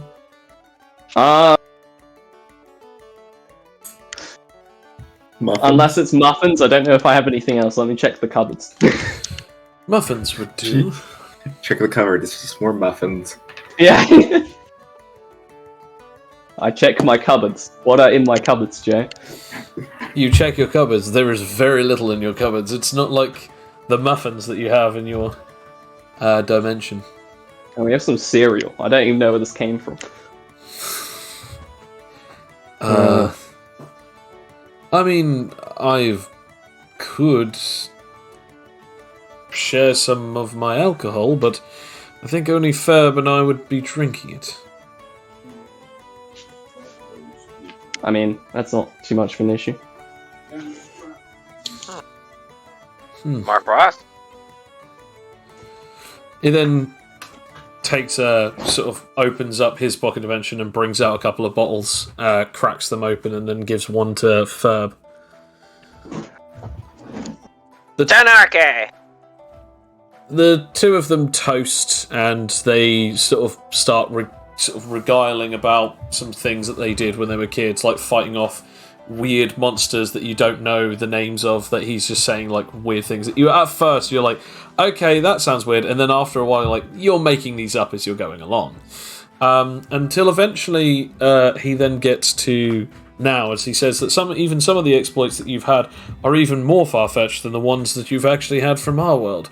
I mean, Amalaway tells me that you put I think he said a giant turtle the size of an island in your own pocket dimension. Yeah, I think they're called island turtles, and yeah, it's still there. Along with 6 eggs? Yeah. I've got to see that. Alright, I'll open up like a small, like, sort of slightly bigger than, you know, like maybe like head-sized pocket dimension so you can look in it. Okay. It's sort of... Well, if I open the whole thing, it's just going to come out. Ah, okay, so the thing is still alive. Yes. He then sticks his head in and he goes... And you can't hear anything, because his head is in there, and then his head comes out and he looks at you like cross... Like his cross eyebrows sort of just looking at you like, what? As he looks at you and he just says, What is this? I look my head in. You see an empty space. Oh. Someone's fucking robbed me, motherfuckers. Oh well. Wait, someone's robbed you? I guess so. I didn't even think that was possible, but I guess so. So you have a completely empty pocket dimension? Well, I split it in half, so it's not entirely empty. Oh, right. So maybe it's in the other one? I open it, I look, I assume it's not in there. You look in there, and at first you don't see the turtles, but something even more annoyingly, you don't see any of the corpses or other bodies in there. Oh. If I had to take a stab at it, you put like the time guy that was under Fergus's control. Yeah. Alright. Yeah. I have someone I need to go and murder. Why? What happened? I think this guy called Fergus. I put one of his corpses in there. I assume he used that to come back and take all the bodies that I had in there. Right. And he took the turtle. That motherfucker. The corpse using guy, the necromancer dude. Right, gotcha. I remember you saying something about that. Well, I mean, half those corpses are useless. It's like a couple of them that are. Well, I mean, that's not the worst thing in the world, but still, if he was able to get into there. Quick question: Was her name Leah in there? Yeah, Leah was in there. Yeah. Leah was in there. All of the 5 dead body, like the dead kings, and then the body of War and the body of the War didn't have a body; he was paste. Yes, okay, but you put the paste of him in there. Also, wouldn't there only be 4 bodies because the other one resurrected and left? Yes, that's true. Actually, yeah. One of the bodies actually did resurrect and leave. So technically, so you think he took the paste? Took the paste. 4 kings.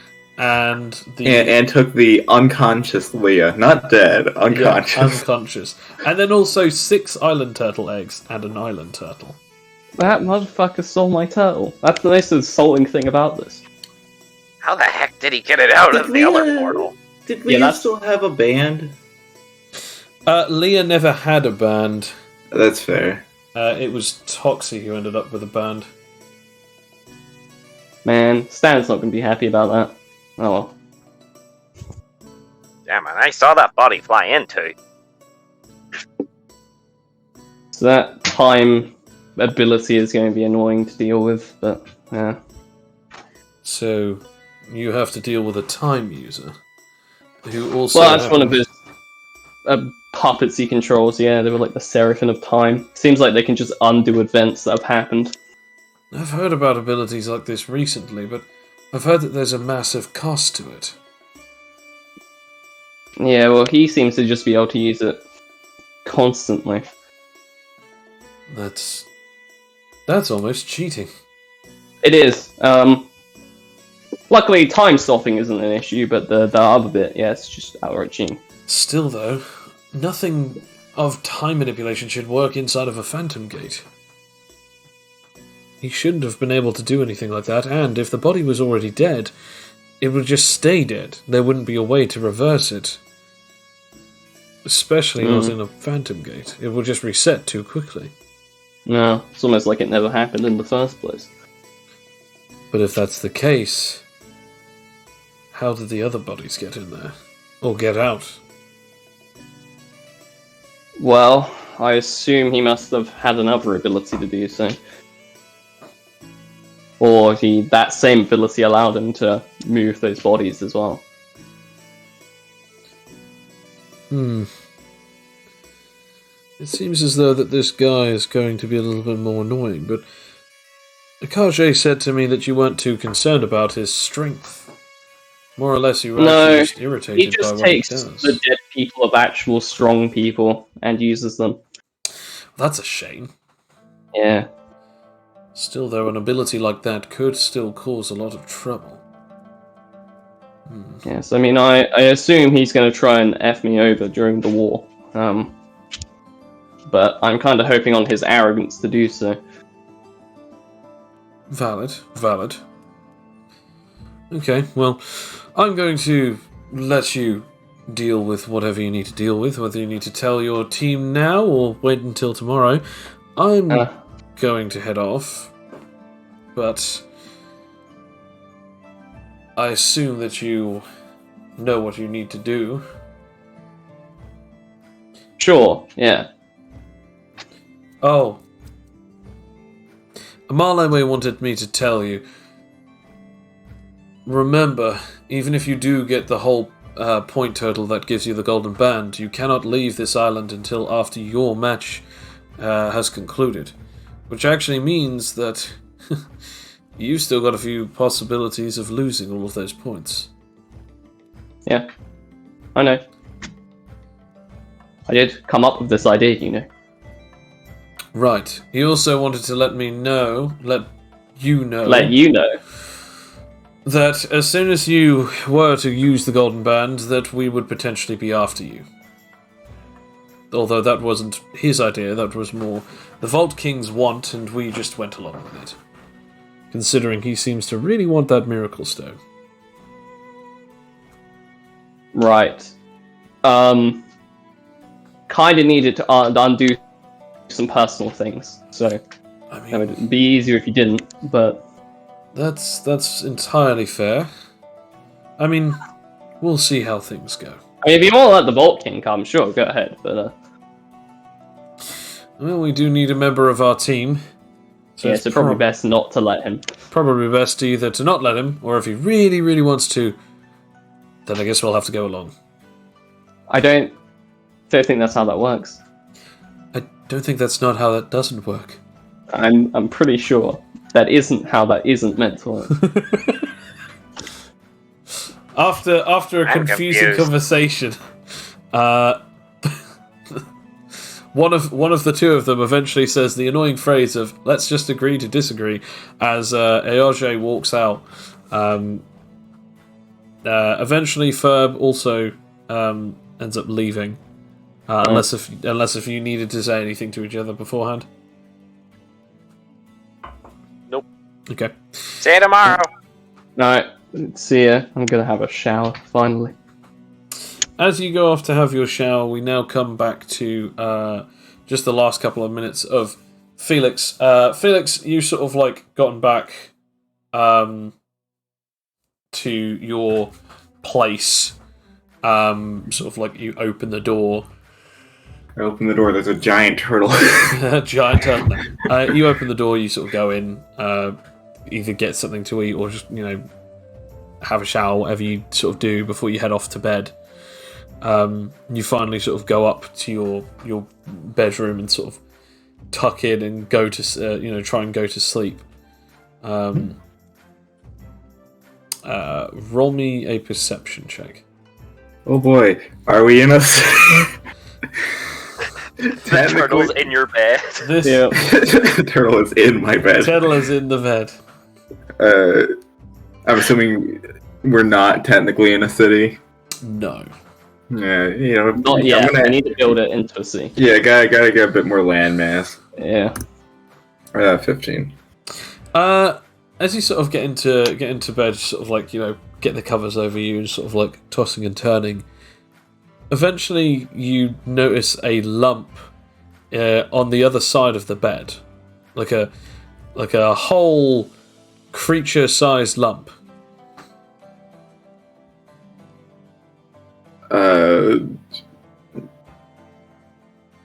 Puts his glasses back on to like turns on like the lamp light to see what on earth is in bed with him.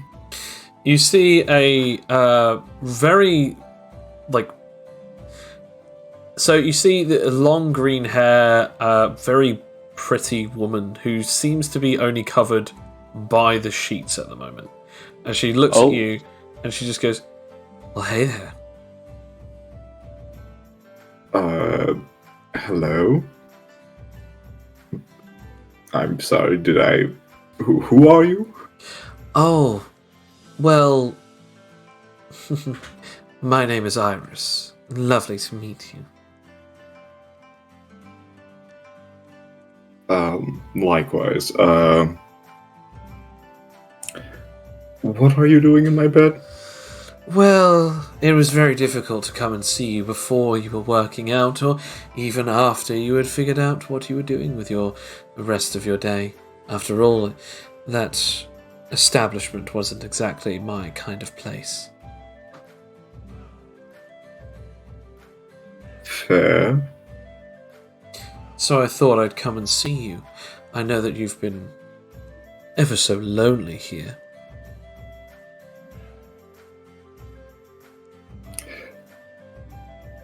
You get used to the loneliness after a while.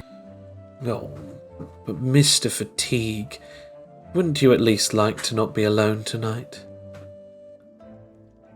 I think I'm good. Fair enough. She then stands up and the sheets are removed from her as it seems as though she's only being covered up by leaves. What's with plant people flirting with feelings? Still nothing. I'm sorry, I'm a married man. Well, she then the plants begin to sort of grow over to sort of completely clothe her, and eventually, it seems as though eventually it sort of wraps around her neck to create some kind of sort of wooden piece that eventually wraps around her face, creating a mask. I at least gave it a shot. How do I look? It's only something I recently changed. Snaps his fingers, and no longer is she a she, as her entire body changes into more of a non-specific humanoid form. As the leaf clothing begins to become an actual black and red suit, as it shows that it is indeed someone else. Someone that you recognize as Cleafoth. My brain is forgetting who Cleafoth is. The nature manipulator who ended up saving Aldous. Ah. Why were you trying to sleep with me? Hey, now, I never said that I wanted to sleep with you. You were in my bed. What else were you trying to do? I was just trying to see if you had been altered. Recently, I've been reading up about those who have been hit by grief being altered by a certain individual, but now that I see you, you are not. Your denial is very strong. Sorry. He then stands off, they then stand off and get off of their bed. So that means that you are not changed in your personality, despite being close to a super charisma user, and being enemies with a telepath. Fergus was not able to get to you. Impressive. You have my admiration. Thank you. I still don't know why you were in my bed. It's somewhat of a social experiment.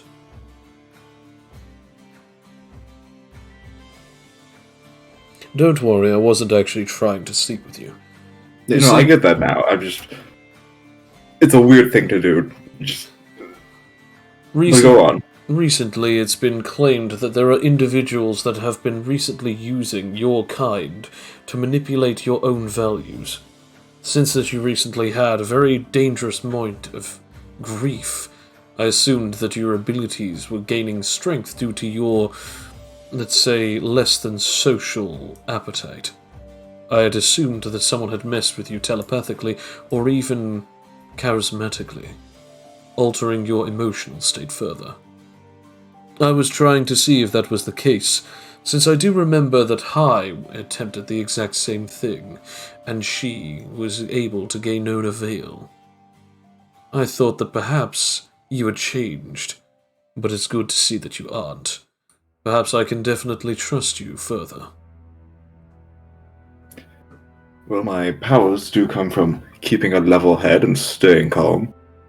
Still, I've seen people like you who instead almost lobotomize themselves to keep that power, And yet you have your emotional state intact. You still have emotions and feelings beyond your calmness, which ultimately leads me to the decision that you are not tampered with. Your organic calmness is what makes this ability so powerful.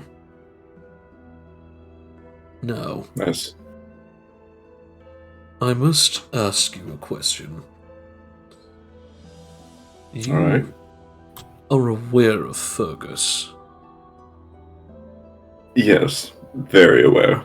Something must be done about him. I recently saw your combat against the individual known as War. Wasn't much of a combat, but yes. Okay, your execution, whatever you want to call it. Feeding that ego at night. You got quite an appetite. I'm a big person. I actually technically feel, well, not powered up. He is. He says that one. Big personality.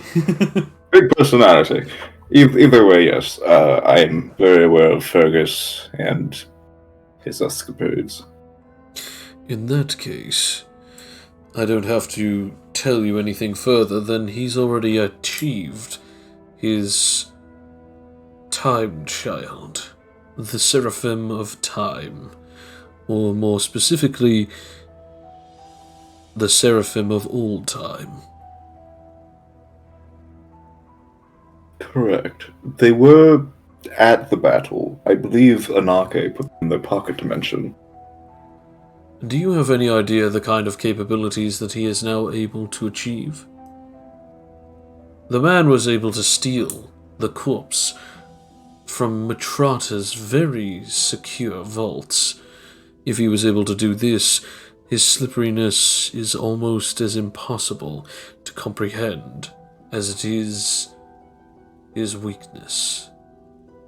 The man seems to like to boast.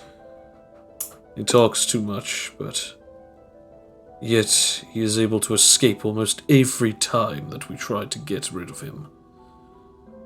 If he has that, I've no doubt that he has a plan for it. I also saw that you placed it in a pocket dimension, which I just wanted to warn you, that's not going to be a good idea.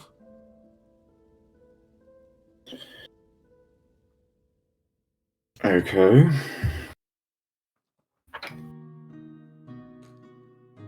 I'll check up with Anake if they're still awake. Have them check and possibly remove. Honestly, we should really think about just completely desecrating the bodies instead. That is probably for the best, although I fear that it may be too late. Do you have anything in those pocket dimensions that you might not want him to get his hands on? We've been keeping several corpses in there that we have thought, oh, let's not let Fergus get this one. Right. So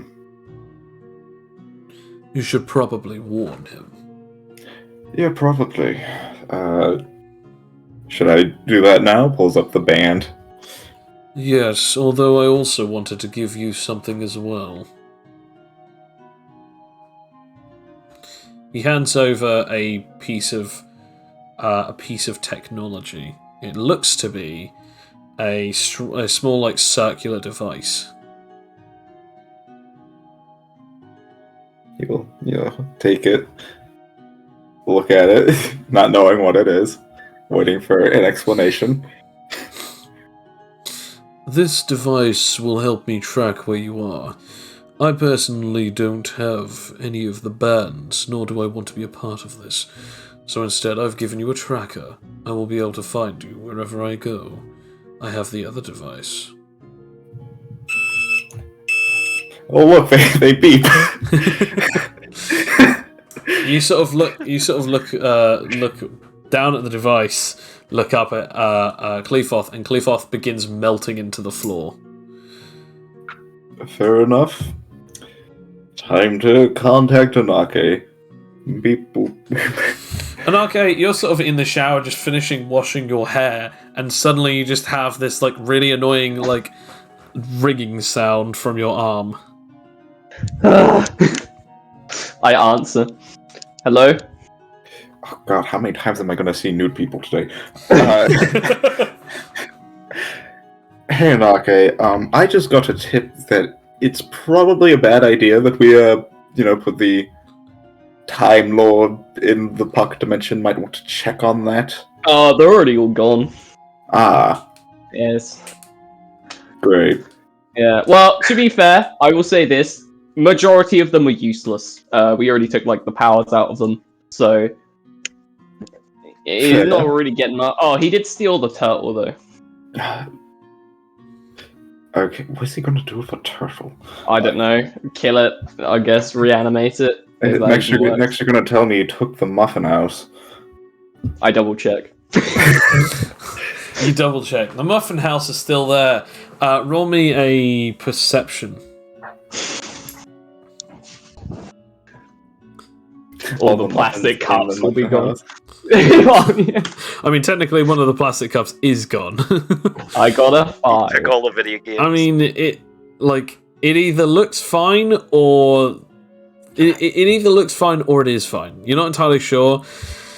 Roll me a history. Oh boy. Come on, history. 17. You do remember that the Angel of Vengeance, or the Seraphim of Vengeance, was in there, and that his powers weren't actually taken from him. There was the Angel of Vengeance as well. Yep.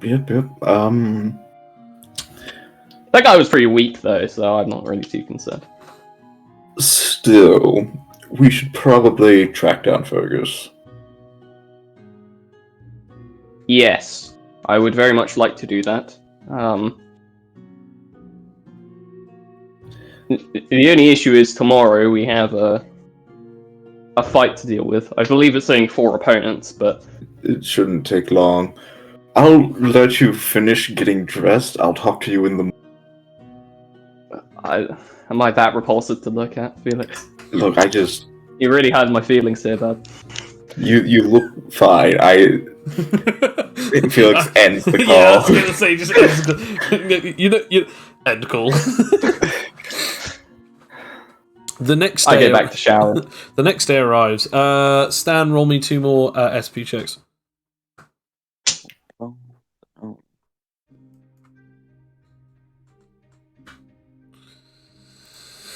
Yeah, so the next day arrives as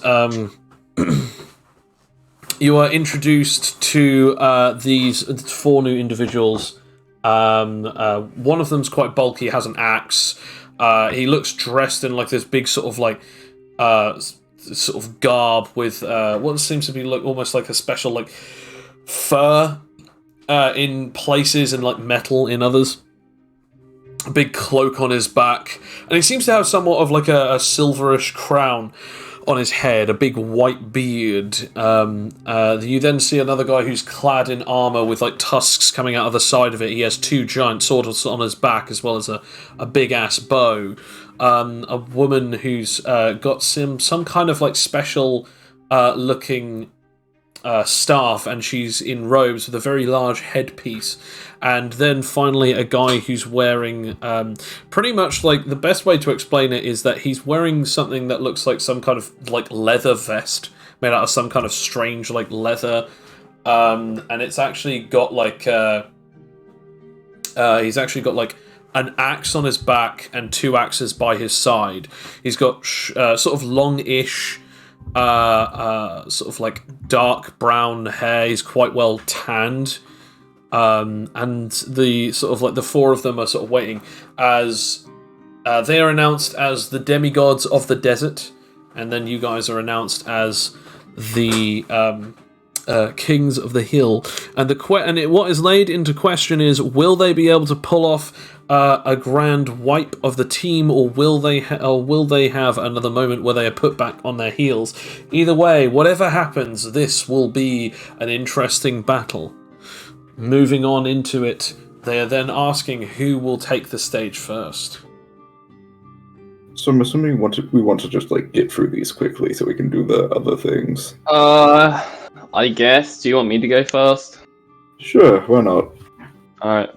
You can test out your new axe hammer, hamax. I mean, yeah, it's a Hamax, I believe. I don't really know. I didn't really question the name. Yeah, I don't know. Sure, we'll go with that one.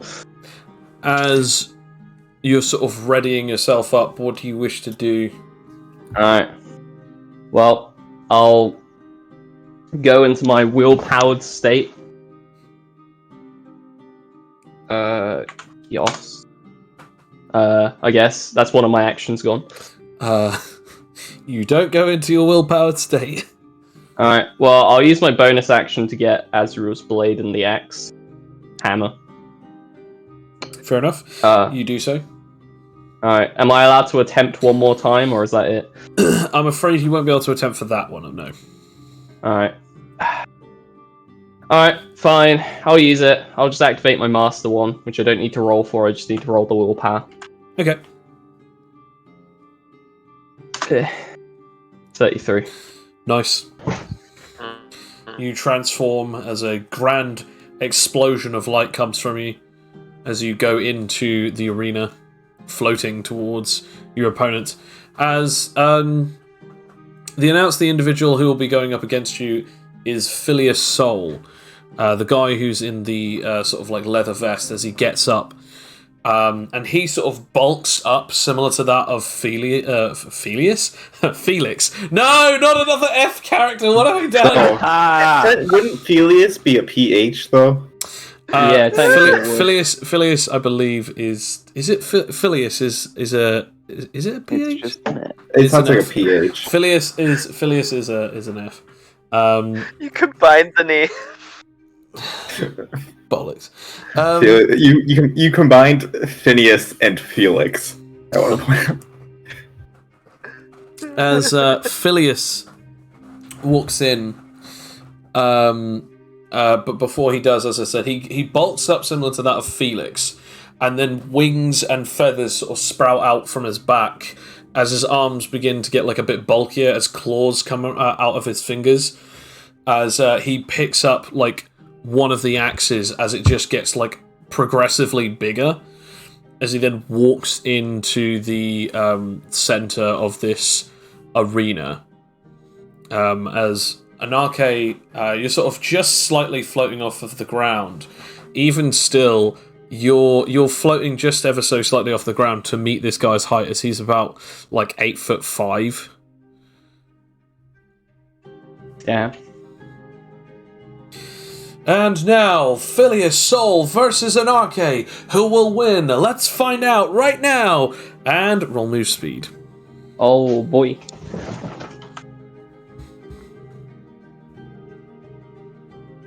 $19. 22. Oh, you go first then. I do indeed. I don't know why I didn't get this stuff ready. There we go. So the first thing that happens is you notice that like a burst of like power comes from the axe as the axe suddenly heats up, and he goes in for like a slashing attack. Oh, okay.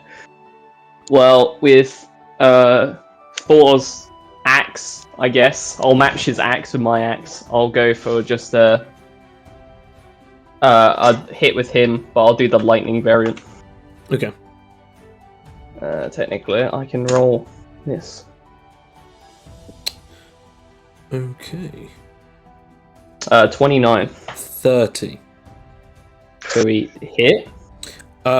He hits you. You do not hit him back, so you have to match him, or higher. As he hits you and deals. I'm just having a look. Oh my gosh, there's so many damages. I mean, if any of it, I don't know if it's a crossbreed, but if any of it is energy, it will be lessened. It's solar. Okay, yeah, so it won't matter. Fair enough. Solar is a type of energy. So the way that solar works is it's a crossbreed. So it's energy / fire. If the target has energy resistance but not fire resistance, it counts as fire. If they have fire resistance but not energy resistance, it counts as energy. That's fair. And pretty much if they have no resistance to either, and then they take a ailment, the ailment is both an energy ailment and a fire ailment. I'm just now having a look. So.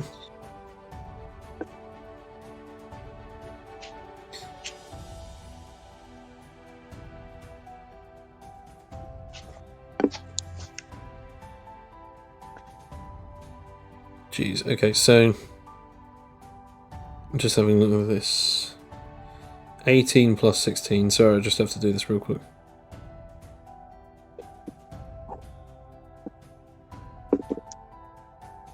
That'd be 34. Yeah.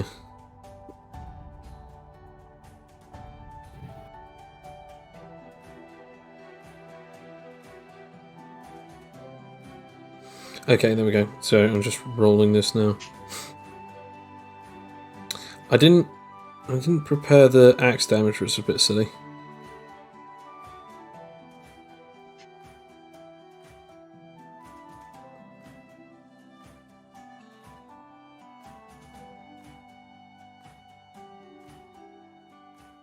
Okay.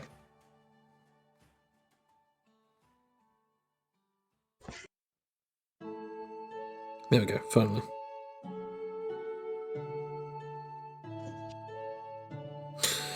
So that's 74 points of damage. Taking away the 8 from that, that's then 66. And then halving, that's 30. So 33. Yeah. Okay. So you get hit for that. By the way, you sense no willpower in that attack. As you were hit for 33 points of damage with that axe. However, as you sort of like reel back from this, you then notice that like he sort of tilts his hand backwards to go for a second attack. Oh. Little bit of axe combo there. All right, I'll go with the hammer this time.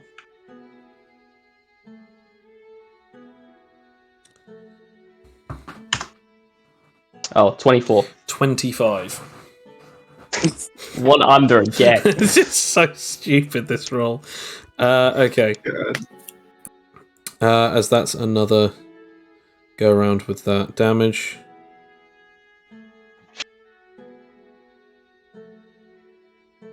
Uh, 68 this time, so that's 60, so it's 30.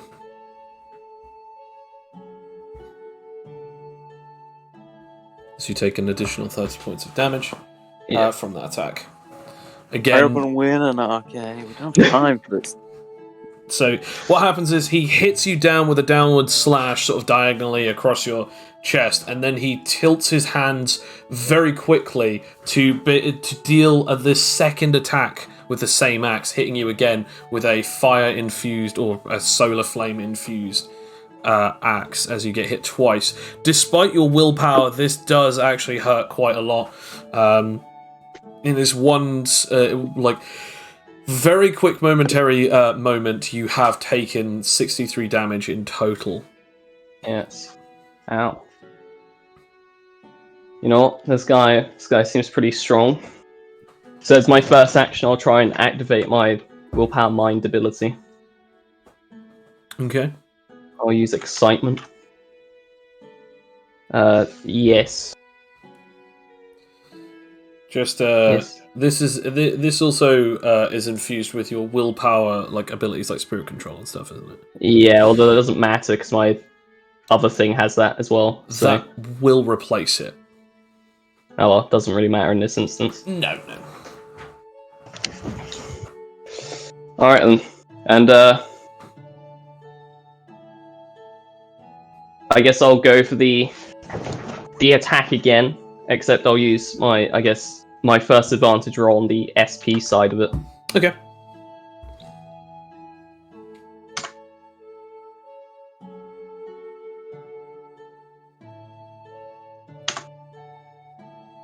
Wow, of course. What, 21?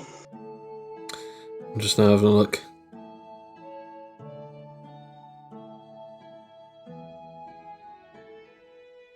Okay.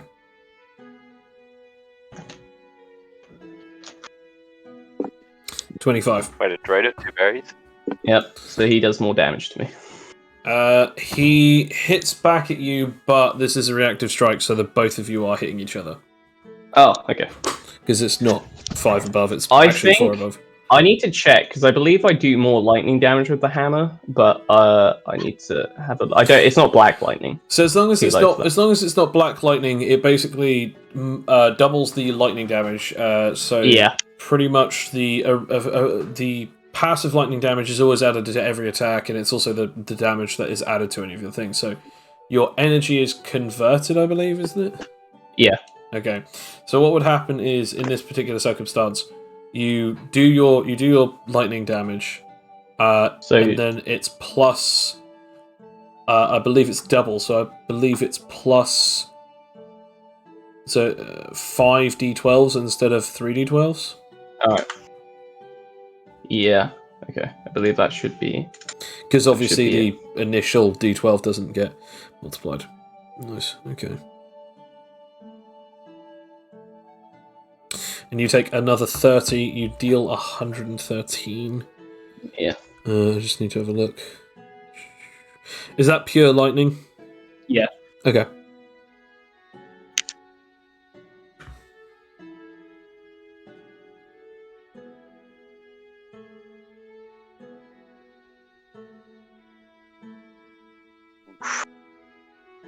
Jeez. Oh, actually, I was going to ask, did that quarter my health at all? You're on. You've taken 93. So... That would be probably your first quarter, I believe. Oh yeah. Because that would technically increase the willpower damage. It will increase it for the next attack. It won't increase it for this one. Okay. Yeah. Okay. Jeez. That's actually quite high.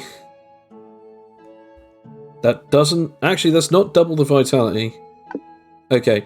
Yeah. He doesn't take an injury from that, but it does wipe out a lot of his health as it just sort of hits him backwards. He just sort of stumbles backwards for a second. As he looks at you. Nice axe. Why, thank you. Yours is pretty good too. I'm not entirely sure that I've seen something like that before. And yet, you don't seem to be someone who can normally wield lightning. Weren't you wielding energy not long ago? Yeah, although thanks to this thing, apparently it was some guy's Thor, I don't know, axe. I can turn it into lightning, so it's quite convenient, right? He then puts his axe to his side and takes out something on his back that looks like a spear. Well, I'll give you that. Quite impressive. I'm not, I'm not going to underestimate you any further. He then stabs I appreciate it. He stabs it on the ground. And he begins...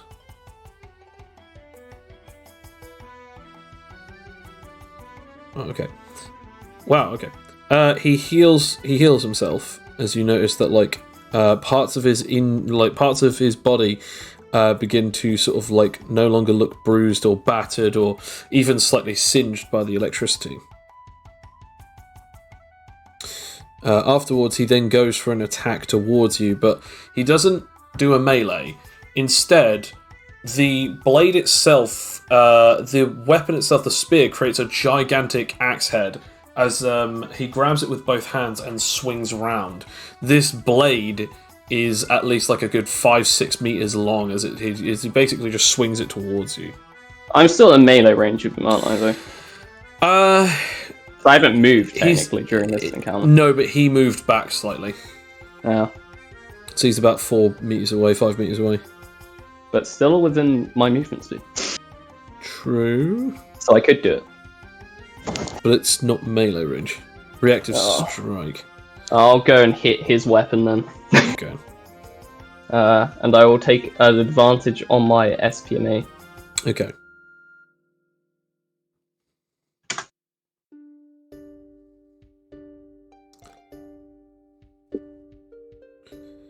18 plus 15. Damn. I don't know if... Yep. No, that does not beat me. Cool.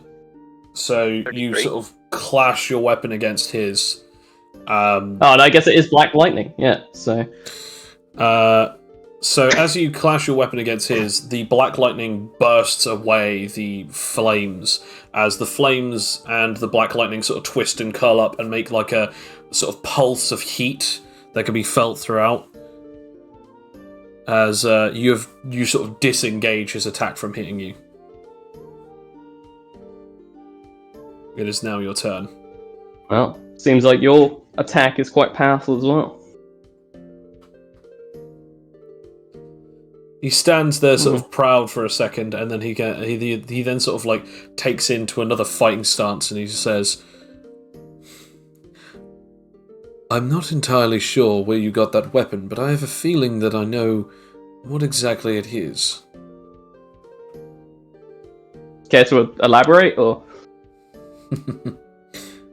Let's just say that, depending on how you fight, will depend on whether or not I think that you're worthy of it. I like that attitude. Alright then. As... You know what? Sure. Yeah, actually, you see... You know, I'll go for another attack against him.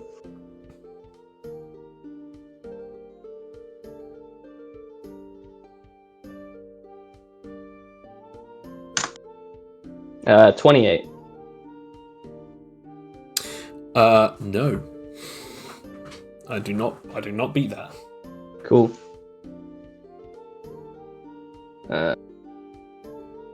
Wouldn't be 5d10s though. I think it's 1.5 that I got, so it'd be 3d10s. No, 3d12, sorry. 3d12s plus 36, so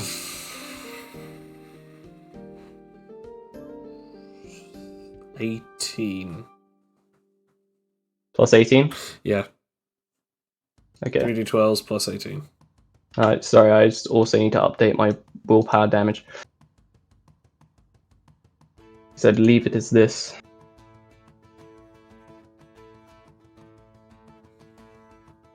And plus 18. Yeah. And my hands are so wobbly. Knees weak, palms are sweaty. Yeah. Wow. Devastation. As you go to sort of do this, how are you going about doing this? Man likes his axes, so you know, got an axe and back. So I'll just do like a sweep directly downwards across him. So he goes to try and defend with his weapon, but it hits him right into the shoulder and cuts right through his from his left collarbone all the way down to the right side of his abdomen as you diagonally cut through, as then lightning explodes out of the wound, and a massive explosion just happens as you sort of go down to the ground, as he hits the floor, and it looks as though he's unconscious. Oh wait.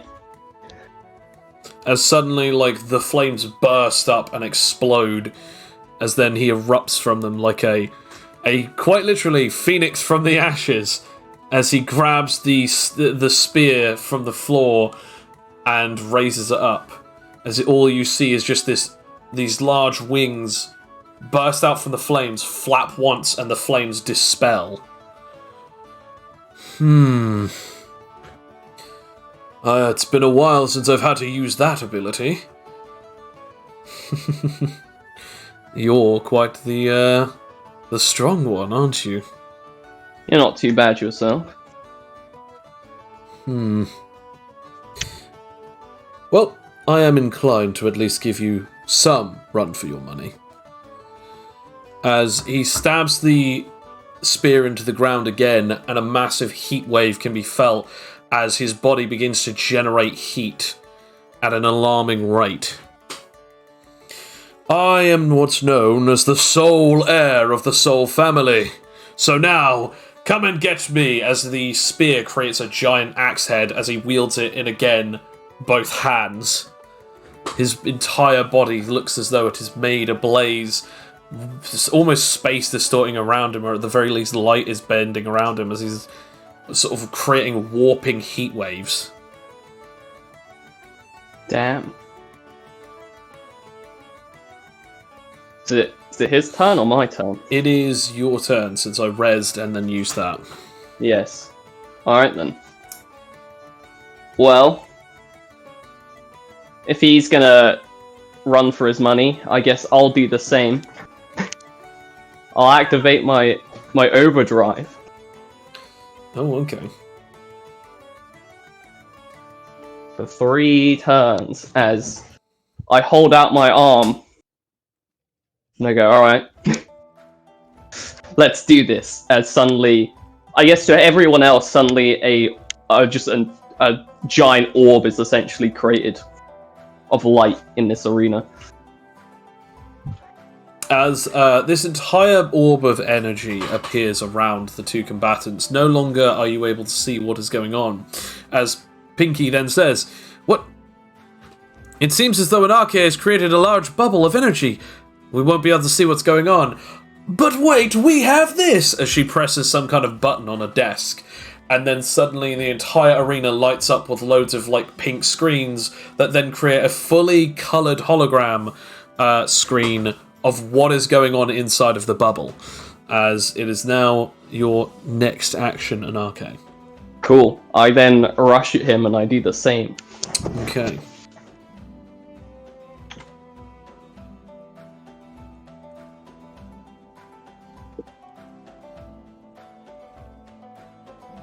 Uh, 19 plus 15, so 34. Wow. 19 plus 15 as well. So Oh, so we hit each other. Yeah. The clash! The clash! Smash! 163. Nice. Okay. Just now having a look at this. And this will also be black lightning. Oh shit, I should have probably... Nah, we'll just say it's normal lightning, I guess. We'll leave it. I already rolled for the damage, it will be as it is. Oh! Nice. Just having a look at this, so...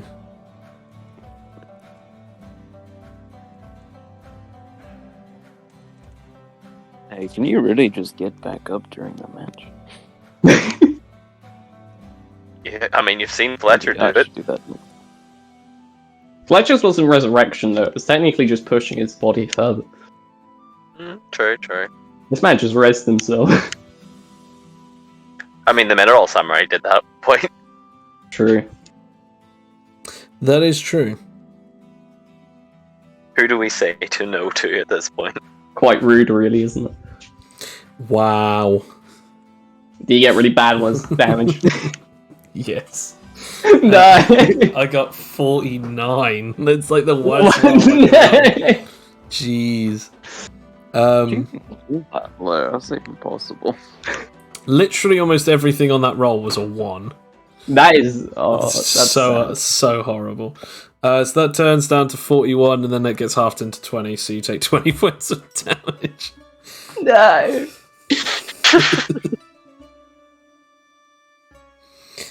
He, on the other hand, gets hit by that attack. Now I need to have a look at something. He'll be fine. It's filling his soul after all.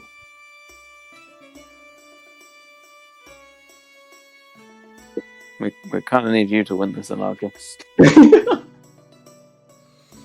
Okay, that doesn't kill him. Thank God. Now just rolling con. Okay. He'll be fine. somehow doesn't take an injury from something that's over 2 times his own vitality. Jesus. Yeah, but doesn't he have like a plus 10 or something? He has plus 7. Oh, Whilst in this mode. I mean, that's still pretty good. Yeah, it is.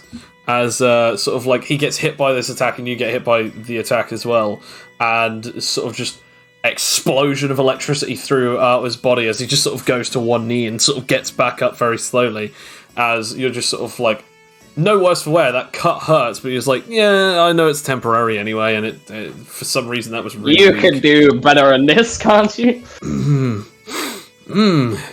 I must be having an off day. Oh, that's actually quite interesting. I didn't think that you...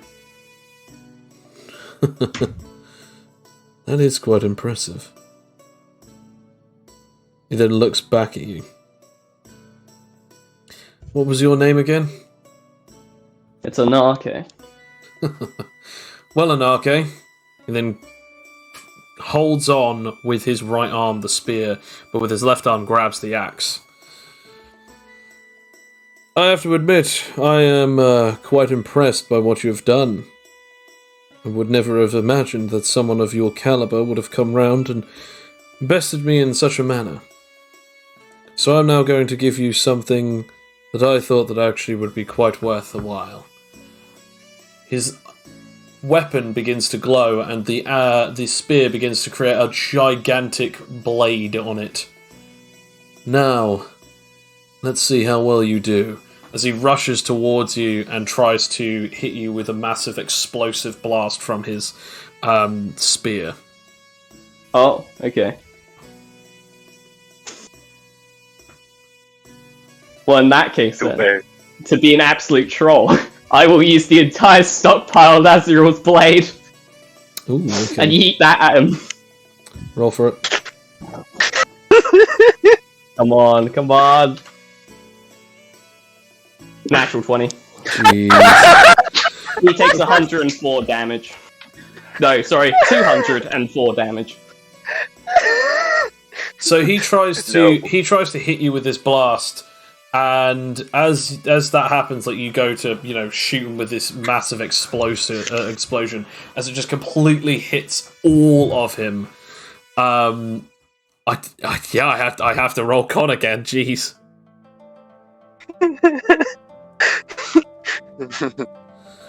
I'm bored now. Kick my sword. Bloody hell. Well, if he's going to charge at me with his strongest thing, it's only fair. Funny enough, yeah. As you do get hit by... So what happens is you hit that attack. He does not hit you back. You hit this attack. You do this damage, 200 and something. 204, I believe. His entire body is just missing chunks out of it as he's completely burned down. One of his wings is gone. One of his legs is gone as he just sort of falls to the ground. And so does his axe as it just flies up and just stabs into the ground next to you. As it is apparent that this guy has completely been defeated. I let the barrier go. That's amazing. We have roll me perception. Oh boy, he's back up again. Oh, I got 12. I'm gonna say you can roll. You can roll SP, but you're gonna need quite a high thing to notice this in time. Okay, I assume it's not advantage anymore. I'm gonna say you can. No, actually, no. Due to the bad perception. 24. Okay, you can try to react in whatever way you want, but something is coming from the axe right next to you. However, whatever you react with, it will be disadvantage. Alright. Advantage nat 20. Yeah. Is this the time? Alright. Joe, how much health do I have? Like the actual number? The actual number... I don't know. Is it 110 by any chance? You're not at 110. You're at 117. Fuck. Alright, okay. Well, what I'm going to do, if it's coming from the axe, is I'm going to use my... I'm going to use my pure tech, not my pure technique, my usage style to try and basically knock the axe back at him. Okay, I'll still say that you'll have to roll disadvantage. Yeah. On both things, I assume. Yes, yeah. Yeah, that's fine. Oh, never mind. Natural 1. It's all over. Okay. Would you prefer I roll this so that you know that I'm not lying about this? Yes, go ahead. Okay. It would be more interesting this way. Need to just take one last look at this, just so I know 100% what this is. Okay.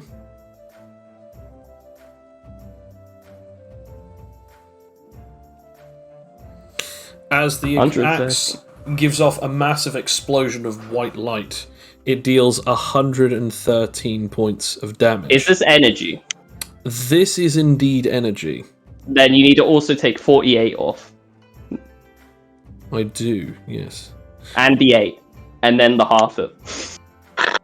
So technically, it's not. It's actually 56. I have to take off 56, and then half that.